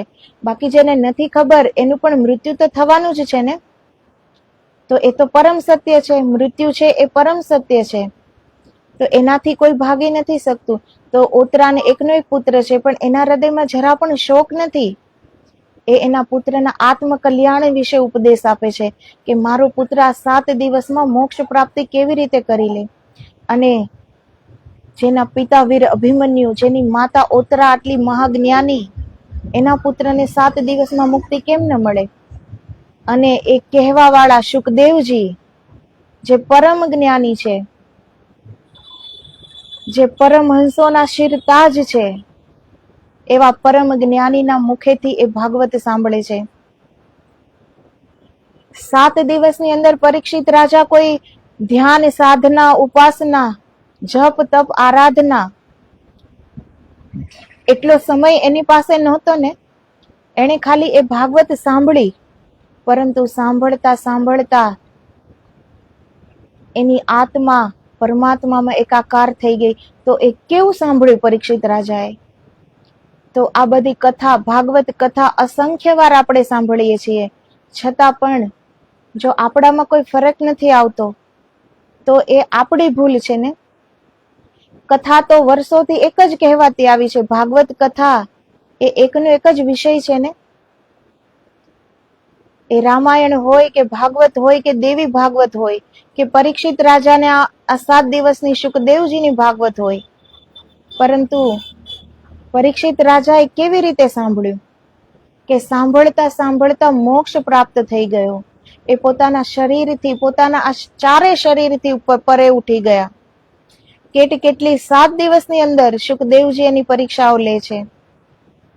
તો સાંભળતા સાંભળતા આ ઘટિત થાય છે.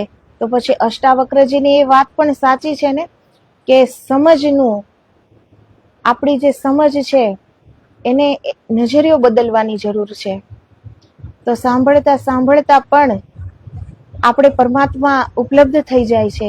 એ આનંદમાં આપણે પણ એ ઉપલબ્ધિ કરી શકીએ છીએ, પરંતુ આપણી સમજ, આપણી અહંકાર આપણાથી મુકાતો નથી ને.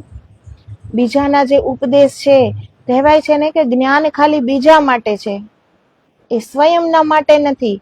અગર જ્ઞાન જો સ્વયંના માટે હોય તો મોક્ષ ક્યાં દૂર છે. આપણી આત્મા છે એ જ મોક્ષ છે, એ જ મુક્તિ છે, એ જ પરમ મુક્તિ છે. એ જ આપણી આત્મા છે, એ જ પરમ સ્વતંત્ર છે. અને જે એ આત્મભાવમાં જીવે છે, તો એ મોક્ષ કઈ બહાર ખોજવાથી મળતો નથી. એ મોક્ષ આપણી અંદર જ છે. એ આત્મદર્શન જો આપણે કરી લઈએ, જો એ આત્મદર્શન આપણને પ્રાપ્ત થાય, તો એ એમનેમ તો નથી થતો. એની માટે પરિશ્રમ જોઈએ. પણ એ કરવા માટે અગર જો એ ખેવના, એ તત્પરતા, એ ઉત્કંઠા, એ જિજ્ઞાસા જાગે તો એક ઘડીમાં થઈ જાય છે. એક ઘડીમાં એ ઘટિત થઈ જાય છે, જે યોગીઓ જન્મ જન્માંતર સુધી નથી કરી શકતા. જો દિલની એવી એક પુકાર થઈ જાય અને આપણે એ એકાગ્ર મનથી જો આપણે આપણી ભીતર જોઈ શકીએ તો એ થઈ જાય છે. એના માટે આપણા હૃદયમાં એવો પ્રેમ જોઈએ. એ હૃદય એટલું પ્રેમપૂર્ણ જોઈએ. પ્રેમ અને પરમાત્મા એ બે અલગ નથી. એ બેમાં કોઈ ભિન્નતા નથી. જે પ્રેમને જાણે છે એ એક ક્ષણે પરમાત્માને જાણી જાય છે. જે પ્રેમને ઉપલબ્ધ થઈ જાય છે એ જ ક્ષણે પરમાત્મા ઉપલબ્ધ થઈ જાય છે. પરંતુ આપણે જેને પ્રેમ કહીએ છીએ ને એ વાસ્તવમાં પ્રેમ હોતો નથી, એટલે આપણે એ પરમાત્માને જાણી શકતા નથી. તો પ્રેમ એ કોઈની ભૂલોને ઢાંકવાની વસ્તુ નથી કે આપણી સંતાન કોઈ ભૂલ કરે તો એને ઢાંકી દઈએ, એ ઢાંકવાની વસ્તુ નથી. પ્રેમ છે, ઓતરાનો એકનો એક પુત્ર છે. ઓતરાને શું પરીક્ષિત પ્રિય નહીં હોય? આજે એની આંખમાં એક પણ આંસુ નથી. ખબર છે કે એકનો એક પુત્ર 7 દિવસમાં મૃત્યુ થવાનું છે એનું, એ પણ સર્પદંશથી, શ્રાપથી એનું મૃત્યુ થવાનું છે. છતાં પણ ઓતરાની આંખમાં આંસુ નથી, પરંતુ ઓતરા એ દિલો જાનથી ચાહે છે કે એના પુત્રનું એક મુક્તાત્મા બની જાય, એનો પુત્ર. જે આપણું આ શરીર છે, સ્થૂળ, સૂક્ષ્મ, કારણ અને મહાકારણ, એ શરીરોને ભેદીને અગર આત્મભાવથી થોડી ક્ષણ પણ નામ લઈ શકીએ, થોડી ક્ષણ પણ આપણે ઈશ્વરમય બની શકીએ, તો પણ આપણે એ આનંદને ઉપલબ્ધ થઈ શકીએ છીએ. તો એક માં એના પુત્ર માટે જે ઓતરા કરે છે, તો આનું નામ પ્રેમ છે. કે ઓતરા એના પુત્રને કેટલો પ્રેમ કરે છે કે એ એના હિત માટે, એની આંખમાં આંસુ નથી, એ પુત્રની હિંમત બની ગઈ છે આજે. એ પુત્રને એક સત્યની રાહ પર દોરે છે. જો બીજી માં હોય તો કેટલું કરુણ કલ્પાંત કરે કે એકનો એક પુત્ર છે, પતિ પણ નથી, એકનો એક પુત્રનું મૃત્યુ થવાનું છે, તો એ પોતે પણ તૂટી પડે છે, ભાંગી પડે છે, અને પુત્ર પણ ભાંગી પડે છે. તો કેળવવાની હોય છે ખાલી સમજ કે હવે જે થવાનું છે એ તો થવાનું જ છે, પરંતુ આમાંથી હવે આપણે શું કરી શકીએ, આપણે આપણા જીવનને કેવી રીતે હવે તરત જ પલટાવી શકીએ, આપણે અત્યારે કેવા સત્કર્મ કરી શકીએ છીએ, એ વિચારવાનું છે. હવે જો ઓતરા પણ રોવામાં રહે તો પરીક્ષિત પણ એકાંત મહેલમાં એનું પણ 7મા દિવસે મૃત્યુ થઈ જાત કે મારાથી આ પાપ થયું, મારાથી આ પાપ થયું, એનો દંડ મને મળ્યો. એ જ વિચારતા વિચારતા એનું મૃત્યુ થઈ જાત ને. પરંતુ એ ઓતરા અને પરીક્ષિત એવું કઈ વિચારતા નથી, પણ એ આગળનું વિચારે છે કે હવે આપણાથી શું થઈ શકે એમ છે. તો ઓતરા વેદ વ્યાસજીનું ધ્યાન કરે છે. વેદ વ્યાસજી છે નારાયણનો જ અવતાર છે, આપણે એને વ્યાસ નારાયણ તરીકે જ ઓળખીએ છીએ ને. તો આ જે વેદ, શાસ્ત્ર, પુરાણ, ઉપનિષદ એના રચયિતા છે વેદ વ્યાસજી, એટલે તો એને વેદમ વ્યાસ આપણે કહીએ છીએ. તો વેદ વ્યાસજીને ઓતરા યાદ કરે છે અને વેદ વ્યાસજી ત્યાં પ્રગટ થાય છે. હજુ પાંડવ વંશનો સૂર્ય ખરતા ખરતા વધુ તેજસ્વીપણે પ્રકાશમાન થવાનો છે, માટે ગંગા કિનારે પરીક્ષિતે દર્ભના આસન પર બેસવું. આ વેદ વ્યાસજી કહે છે, એને સુઝાવ આપે છે કે હવે પરીક્ષિતને શું કરવું આગળ. ઉત્તરા વૃત્તાંત નિવેદન કરવા જાય છે. વેદ વ્યાસ કહે છે, હું બધું જાણી ચૂક્યો છું. હજુ પાંડવ વંશનો સૂર્ય ખરતા ખરતા વધુ તેજસ્વીપણે પ્રકાશમાન થવાનો છે, માટે ગંગા કિનારે પરીક્ષિતે દર્ભના આસન પર બેસવું, સૂવું, મનમાંથી તમામ મોહ અને માયાવી વિચારો દૂર કરવા, સાધુ ચરિત જીવન ગુજારવું. વેદ વ્યાસ પોતાના ત્રિકાળજ્ઞપણાથી અને યોગ શક્તિથી તમામ ઋષિ મુનિઓ અને ધાર્મિક ભક્તોને ખબર પહોંચાડે છે કે તે સમય હસ્તિનાપુર પાસે ગંગા કિનારે ભગવાન વેદ વ્યાસ 7 દિવસ પર્યંત જ્ઞાનમય ભાગવત ધર્મ બતાવનારા વ્યાખ્યાનો આપશે. તે સપ્તાહમાં જેની ઈચ્છા હોય તે દરેક આવી શકે છે. તો પાસે 7 દિવસ જ છે, ત્યારે કઈ મોબાઈલ કે એવી કઈ સુવિધા ન હતી, વાયરલેસ રેડિયો, ટેલિવિઝન એવી કઈ સુવિધા ન હતી, પરંતુ ત્યારે યોગ બળથી એકબીજા સંતો એકબીજાને એ સૂચના આપી દેતા કે આપણે ક્યાં ભેગું થવાનું છે, ક્યાં જવાનું છે, શું કરવાનું છે. એ પોતાના યોગ બળથી, પોતાની સંકલ્પ શક્તિથી એ આ કરી શકતા. તો એ બધા જ જે તે સમયમાં જેટલા પણ સંતો હતા, સદઆત્માઓ હતા, સત્પુરુષો હતા, એ બધાને એ પોતાના યોગ બળથી, જ્ઞાન બળથી એ સૂચના પહોંચાડે છે કે ગંગા કિનારે 7 દિવસ પર્યંત જ્ઞાનમય ભાગવત ત્યાં થવાની છે, તો બધાએ અહીં ભેગું થવું. અને સપ્તાહમાં આવનાર જનતા માટે સત્વર વિમાનો રવાના કરવામાં આવશે એમ જણાવી વિમાનોના સંશોધક અને પ્રવર્તક ભૃગુ ઋષિને અને વિમાનોના મહાન ઉત્પાદક અષ્ટિર્યક્ષેણને પ્રેરણા કરી કે તેઓ પોતાના સિદ્ધ વિમાનોને ઋષિ મુનિ તથા ધર્માસ્તિકોને લેવા મોકલે. તો જે આ વિમાનોની શોધ થઈ છે એ કોઈ આ સમયની ખોજ નથી. રાવણ પાસે પણ પુષ્પક વિમાન હતું ને. તો એવા ભૃગુ ઋષિ એ પણ વિમાનના રચયિતા, એ પણ ક્યાંય જવા માટે વિમાનનો ઉપયોગ કરતા. તો એ વેદ વ્યાસજી એને સૂચના મોકલે છે કે એ તમારા વિમાનોને સત્વર આજ્ઞા આપો કે બધા જ સંતોને ઋષિ મુનિઓને અહીં ગંગા કિનારે લઈને આવે.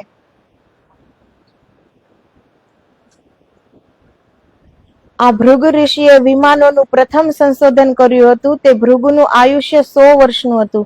તે પૂરું થતા જ્યારે યમ તેમને લેવા આવ્યો ત્યારે ભૃગુએ કહ્યું હતું કે મારું કાર્ય પૂર્ણ થયું નથી, તેથી હું નહીં આવું, માટે પાછો જા. આ પ્રમાણે ભૃગુએ દર 100 વર્ષે એક વખત એમ 3 વખત યમને પાછો વાળ્યો હતો. કેમ કે ભૃગુને પોતાનો કોઈ અંગત સ્વાર્થ ન હતો, અગર કોઈ ऐहिक લાભ મેળવવાનો ન હતો એમ સમજી યમ પણ પાછો ગયેલો. તો ભૃગુ ઋષિ એટલા મહાન હતા, 3 વખત યમરાજને એ પાછા મોકલે છે કે હજી મારું કાર્ય પૂરું નથી થયું. તો આ કેવી રીતે સંભવ બને છે કે ભૃગુ ઋષિને એ પોતાના સ્વાર્થ માટે જિંદગી નથી જોઈતી, પરંતુ એ જનહિતાર્થે, એ લોકોના ઉદ્ધાર કરવા માટે એને જીવવાનું છે. એના માટે મૃત્યુ તો શરીરનું થાય છે ને. તો આ સ્થૂળ દેહનું મૃત્યુ થાય છે, પરંતુ ભૃગુ ઋષિ જેવા મહાન જે ઋષિઓ છે એ તો એની તો બ્રહ્મ અનુભૂતિમાં લીન હોય છે. એના માટે આ શરીરનું કોઈ મહત્વ નથી, પરંતુ બીજાનો ઉદ્ધાર કરવા માટે એને આ શરીર, આ સ્થૂળ દેહમાં આવવું પડે છે. આ સ્થૂળ દેહમાં એને આશરો લેવો પડે છે માત્ર. એને આ સ્થૂળ દેહની જરૂર નથી હોતી. એ તો પોતાના પરમ આનંદમાં લીન હોય છે. એ તો બ્રહ્મમાં એકાકાર થઈ ગયા છે. એ તો અણુ અણુમાં વ્યાપ્ત થઈ ગયા છે. એને પછી 5-5.5 ફૂટના આ શરીરની કાયાની કોઈ જરૂર નથી હોતી, પરંતુ એ આ શરીર રૂપી વસ્ત્ર ધારણ કરે છે લોકોના હિત માટે, લોકોનો ઉદ્ધાર કરવા માટે, લોકોને સત્યનો માર્ગ બતાવવા માટે. તો જે પોતાના માટે નથી જીવતા, તો આયુષ્ય એને પણ લાગુ નથી પડતું. પણ એવી રીતે એવું જીવન હોવું જોઈએ, બિલકુલ સ્વાર્થ રહિત જીવન, બીજા માટે, પરમાર્થ માટે, પરોપકાર માટે, બીજાના હિત માટે, જેમાં પોતાનું કોઈ સુખ, પોતાનું કોઈ ખુશી, પોતાની કોઈ આનંદ ન હોય. તો એવા જીવનને યમરાજ પણ નથી લઈ જઈ શકતા. પરમાર્થી ભૃગુ ઋષિએ વિમાનની ક્રિયા સિદ્ધિ પોતાના પ્રિય શિષ્ય અષ્ટિર્ષેણને શીખવેલી. તે અષ્ટિર્ષેણ અનેક વિમાનોનું ઉત્પાદન કરતો. તે જોયા પછી ભૃગુએ તે કાર્યમાંથી ક્ષેત્ર સંન્યાસ લઈ યોગ માર્ગ પકડ્યો હતો. તો પોતાના શિષ્યને વિમાન બનાવવાની કળા ભૃગુ ઋષિએ શીખવી દીધી. પછી એણે એ વિમાન બનાવવાનું છોડી દીધું અને પોતે સંન્યાસ લઈ યોગ માર્ગમાં એ પથ પર એ ચાલ્યા ગયા. કેમ કે હવે શિષ્ય નિપુણ હતા એ કાર્ય કરવા માટે. તેથી તેમનામાં એવું તેજ પ્રગટ્યું હતું કે 4થી વખત યમ ભૃગુને લેવા આવી શક્યો જ નહીં. આ રીતે પ્રાચીન સમયના યોગીઓ ઈચ્છા અનુસાર જીવતા હતા. આ ભૃગુ અષ્ટિર્ષેણના બનાવેલા વિમાન સિદ્ધિના પુસ્તકો નષ્ટ થવાથી અને મહાભારતના યુદ્ધમાં વિમાનોનો સંહાર માટે ઉપયોગ થવાથી, તે યુદ્ધ પછી તેને સમજુ પુરુષોએ નષ્ટ કર્યાથી આ જમાનામાં અર્ધ શતાબ્દી પહેલાના લોકો વિમાનોની વાતોને ગપાષ્ટક માનતા. મહાભારતની યુદ્ધ વિદ્યાને અને વિમાનોની હકીકતને ખોટી અને કાલ્પનિક માનતા. એક બાણમાંથી લાખો બાણ થવાની ક્રિયાને અસત્ય માનતા. પરંતુ આજે તે ધનુર્વેદ નથી, તેવા પુસ્તકો નથી, તેવા મંત્ર દ્રષ્ટા સિદ્ધ પુરુષો નથી, પરંતુ આજનું વિમાન તે પુસ્તકોને જ આભારી છે. તેમજ આ લેખ છપાતા દરમિયાન ભૃગુનું વિમાન બનાવવાનું પુસ્તક પુરાતત્વ શોધકોને પ્રાપ્ત થયાનું પેપરોમાં આવ્યું છે. વ્યાસ ભગવાને પોતાના યોગ બળથી વાયરલેસની જેમ એ સર્વને ખબર પહોંચાડી તથા નગરમાં ઢંઢેરો પીટાવ્યો. તે સાથે વ્યાસના કથન અનુસાર પરીક્ષિત સાવધ થઈ સ્વસ્થ ચિત્તે ગંગા તટે ચાલ્યો જાય છે. તો પરીક્ષિત રાજા પણ જ્યારે એની માતા એને ઉપદેશ આપે છે અને હવે વેદ વ્યાસ પણ એને આ કાર્ય કરવાનું કહે છે, તો પોતે હવે બિલકુલ ભયહીન છે, શૂરવીર છે, વીર છે, મૃત્યુનું ભય. એવા તો એને કેટલા યુદ્ધો જીત્યા હતા. તો યુદ્ધમાં જતા વખતે મૃત્યુ તો હથેળીમાં લઈને જ જવું પડે છે ને. તો મૃત્યુનો ભય ક્ષત્રિયોને નથી હોતો, વીરોને નથી હોતો. તો પોતે કોઈ પણ જાતનો ભય રાખ્યા વગર જેવી રીતે વેદ વ્યાસજીએ આજ્ઞા કરી એવી જ રીતે એ ગંગા તટ પર ચાલ્યા જાય છે. તો શુક અને પરીક્ષિતનું મિલન એ હવે આપણે કાલના વિડીયોમાં એ વાત કરશું. જે આ પિતૃપક્ષમાં જે ભાગવતની ચર્ચા, તો એ જે 7 દિવસનું સુખદેવજી પરીક્ષિત રાજાને જે ભાગવત કહે છે એ હવે આપણે કાલથી એ જાણીશું. એ પહેલા આપણે ભાગવત ઉપરાંત આ જાણ્યું કેમ કે શુકદેવજી કોણ છે, એની જન્મ કથા શું છે, એ કેટલા જ્ઞાની છે, એને કેવા કાર્યો કર્યા છે. વેદ વ્યાસજી કોણ છે? વેદ વ્યાસજી હર વેદ પુરાણ શાસ્ત્રના રચયિતા છે અને વેદ વ્યાસજીના પિતા છે ઋષિ પરાશર. જે બધા એમ માને છે કે પરાશર ઋષિ આટલી તપસ્યા કરવા છતાં જ્યારે નદી પાર કરાવતી જે યોજનગંધા એ સ્ત્રીમાં આસક્ત થઈને વેદ વ્યાસજીને એને જે પુત્ર રૂપે જે પ્રાપ્ત થયા છે, તો એ પરાશર ઋષિ મોહાંધ નહોતા થયા. જેનામાં હજી વિકાર અને વાસના જેના મનમાં વ્યાપ્ત છે એ ક્યારેય પણ તપસ્યા કરી જ ન શકે, એનું મન ક્યારેય એકાગ્ર થઈ જ ન શકે. તો પરાશર ઋષિએ તો વર્ષો તપસ્યામાં લીન રહ્યા છે, તો એનામાં એ ભાવ ક્યાંથી હોય? જેનામાં વિષય અને વાસના છે, જેનામાં કોઈ ઈચ્છા છે, તો એ તો પોતાની ઈચ્છા માટે જીવવાના ને એ તપસ્યા ક્યાંથી કરી શકે? તો પરાશર ઋષિનો કોઈ દોષ નથી. પરાશર ઋષિને ખબર છે કે આ જ ક્ષણે કોઈ એવી આત્મા આવશે જે સ્વયં નારાયણનો અવતાર હશે. તો નારાયણને જ્યાં જન્મવું હોય તો એના પિતા, એની માતા તો એટલા જ મહાન હોવાના ને. તો એનો અર્થ એવો નથી કે એના માતા પિતા એ મહાન નહોતા, એના માતા પિતામાં વાસના વિકાર હતા નહીં, પરંતુ મહાન આત્માને જન્મ દેવા માટે પણ તો મહાન માતા પિતાની જરૂર પડે છે ને. આ કળિયુગ ચાલી રહ્યો છે છતાં પણ મહાન આત્મા જન્મવા આજે પણ તલપાપડ છે, પણ આજે કોઈ એવા પાત્ર મળે તો બને ને આ વાત.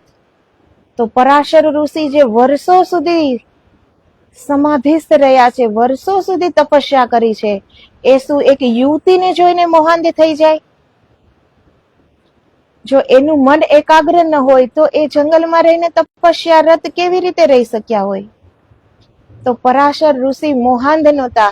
પરાશર ઋષિમાં કોઈ વિકાર ન હતો, પરાશર ઋષિમાં કોઈ વાસના ન હતી, પરંતુ આ જગ હિતાર્થે, લોક કલ્યાણ માટે, એક એવા પુત્રની પ્રાપ્તિ કરવા માટે એણે એ દિવસ ચૂન્યો. પરાશર ઋષિમાં જો કોઈ એવી ભાવના હોય તો એની સાથે રહી જ શકત ને. એ તરત જ જતા રહે છે ત્યાંથી અને બીજી વાર જીવનમાં ક્યારે મળતા પણ નથી.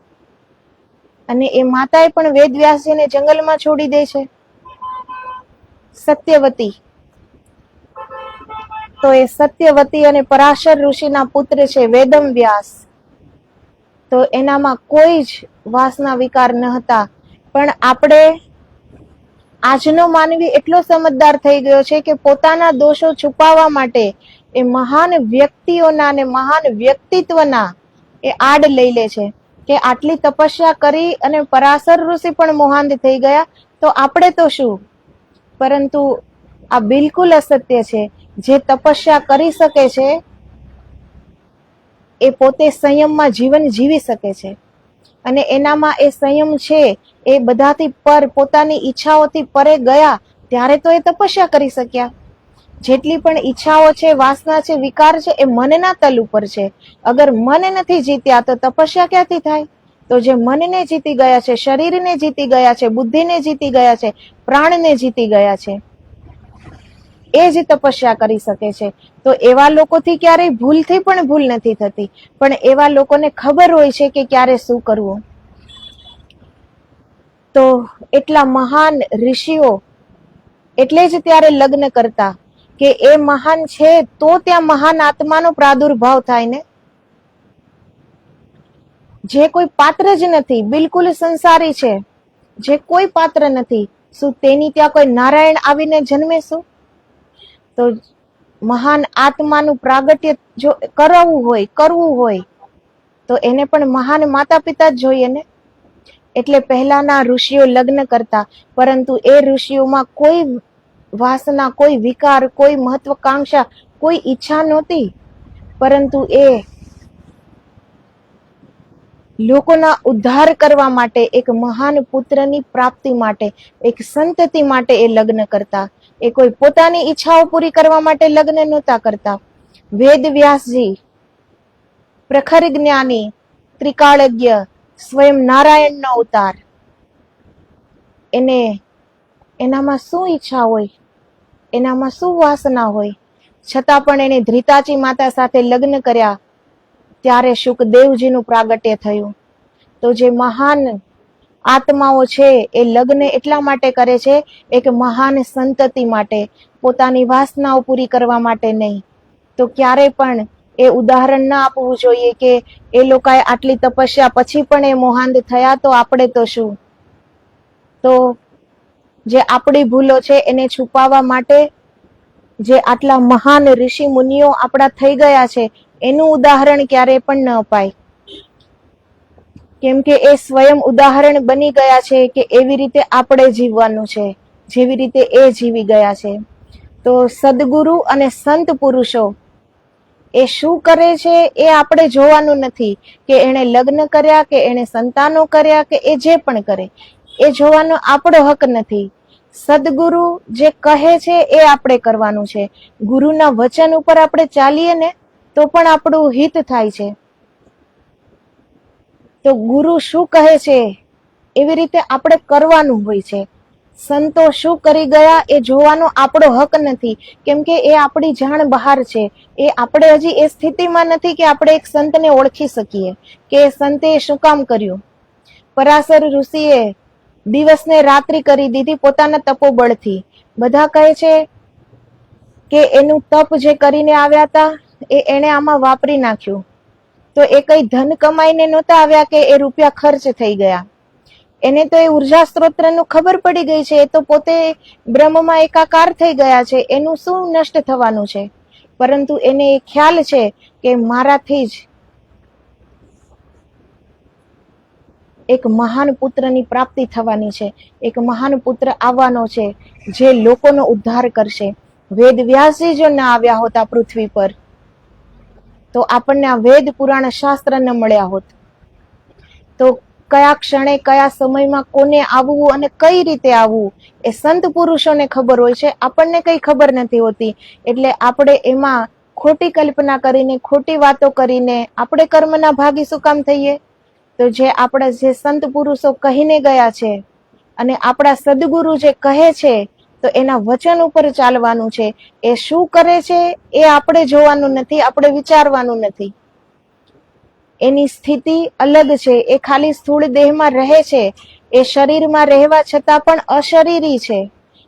આપણે એમ માની લઈએ કે એ આપણી જ જેવા દેહધારી છે, આપણી જ જેવા માણસ છે, તો એ બિલકુલ અસત્ય છે. એક સાચા સદગુરુ, એક સાચા સંત પુરુષ એ બ્રહ્મ તત્વમાંથી આ સ્થૂળ દેહમાં પાછા આવે છે આપણો ઉદ્ધાર કરવા માટે. એને માટે એક આ શરીરનું વસ્ત્ર છે, જેવી રીતે આપણે આપણું શરીર ઢાંકવા માટે આ કપડાનું વસ્ત્ર પહેરીએ છીએ, એવી રીતે સંત પુરુષ શરીરનું વસ્ત્ર પહેરે છે. એને શરીરની કોઈ આવશ્યકતા નથી, શરીરની કોઈ આસના વાસના નથી, પરંતુ એ આપણો ઉદ્ધાર કરવા માટે આ શરીરમાં આવે છે અને આ શરીરનું વસ્ત્ર ધારણ કરે છે. એટલે જ તો જન્મ મૃત્યુ એના પર લાગુ નથી પડતા. આપણા મહાન ગ્રંથો આપણી પાસે છે, સંતોની જીવની આપણી પાસે છે, કે જે મૃત્યુને હરાવી દે છે, કે યમરાજને પણ પાછું જવું પડે છે. તો હર દેવત્વથી ઊંચા સંત હોય છે, હર ઈશ્વરથી ઊંચા આપણા સદગુરુ હોય છે. સદગુરુ આ સમય કળયુગ છે એટલે નથી એવું નથી, પણ આપણી વિશ્વાસમાં કમી છે, આપણી મહેનતમાં કમી છે, આપણી શ્રદ્ધામાં કમી છે. સદગુરુને પોતાના જીવનમાં કઈ સારું અમલમાં હોય કે ન હોય, પરંતુ એ શિષ્યને તો સાચી જ વાત શીખવવાના છે. તો એ જે શીખવે છે એ રાહ ઉપર આપણે ચાલીએ, એ જે કહે છે એ વચનનું પાલન કરીએ, તો એ આપણા હિતમાં જ એ વાત કરશે ને. કોઈ ગુરુ અગર મહાન નથી, કોઈ ગુરુને બ્રહ્મ અનુભૂતિ નથી, કોઈ ગુરુ પોતાના સ્વ સ્વરૂપને ઓળખતો નથી, કંઈ જ નથી એનામાં, છતાં પણ એની પાસે બેસનારને એ કઈ ચોરી કરવાનું, પાપ કરવાનું, દુષ્કૃત્ય કરવાનું તો નહીં જ શીખવે ને, સારી જ વાત શીખવશે ને. તો જે સત્યની રાહ બતાવે છે તો એને બતાવી દીધી, પછી એમાં ચાલવાનું એ આપણું કર્તવ્ય છે, આપણી ફરજ છે, આપણો ધર્મ છે. તો આપણે શું કરવું એ આપણી ઉપર છે. તો બીજા ઉપરથી નજર હટાવીને આપણે આપણી ઉપર દ્રષ્ટિ કરીએ કે આપણામાં કેટલા દોષ છે, આપણામાં હજી શું કમી છે. અને એ માટે સૌથી પહેલો વિવેકનું જાગૃત હોવું જરૂરી છે. વિવેક શૂન્ય માનવ પશુ કરતા પણ ગયેલ ગુજરેલ છે. તો વિવેક હોવો જોઈએ અને પ્રેમ હોવો જોઈએ. જે વ્યક્તિએ ક્યારે પણ, જેને પ્રેમની ખબર નથી ને, એને એ જીવનમાં ક્યારેય પણ ઈશ્વરને ભજી શકતો નથી. એ પ્રેમની પુકારથી તો દોડતા આવે છે ઈશ્વર, અને એ પ્રેમનું જ રૂપ છે, પ્રેમથી ભિન્ન ઈશ્વર નથી. તો જે પ્રેમને જાણતો નથી એ ઈશ્વરની આ કરુણાને ક્યારેય નહીં જાણી શકે. તો જે પ્રેમ પૂર્ણ હૃદય છે, આપોઆપ બધા જ દોષો દૂર થઈ જશે. જેના હૃદયમાં પ્રેમ છે એના હૃદયમાંથી ખાલી કરુણા વહેશે. પછી ત્યાં કોઈ સ્વાર્થ, ત્યાં કોઈ ઈર્ષા, ત્યાં કોઈ દ્વેષ નહીં વહે, પ્રેમનું ઝરણું વહેશે. તો એ જ પ્રેમના ઝરણામાં પુનિત પાવન ગંગાના ઝરણા સમાન પોતાનું હૃદય બની જાય છે. તો ત્યારે આપણી અંદર જ એ કૈલાસ નિર્મિત થઈ જાય છે, આપણી અંદર જ એ મંદિર નિર્મિત થઈ જાય છે. તો આજે બસ આટલું જ. આદેશ. જય ગુરુદેવ, જય ગિરનારી.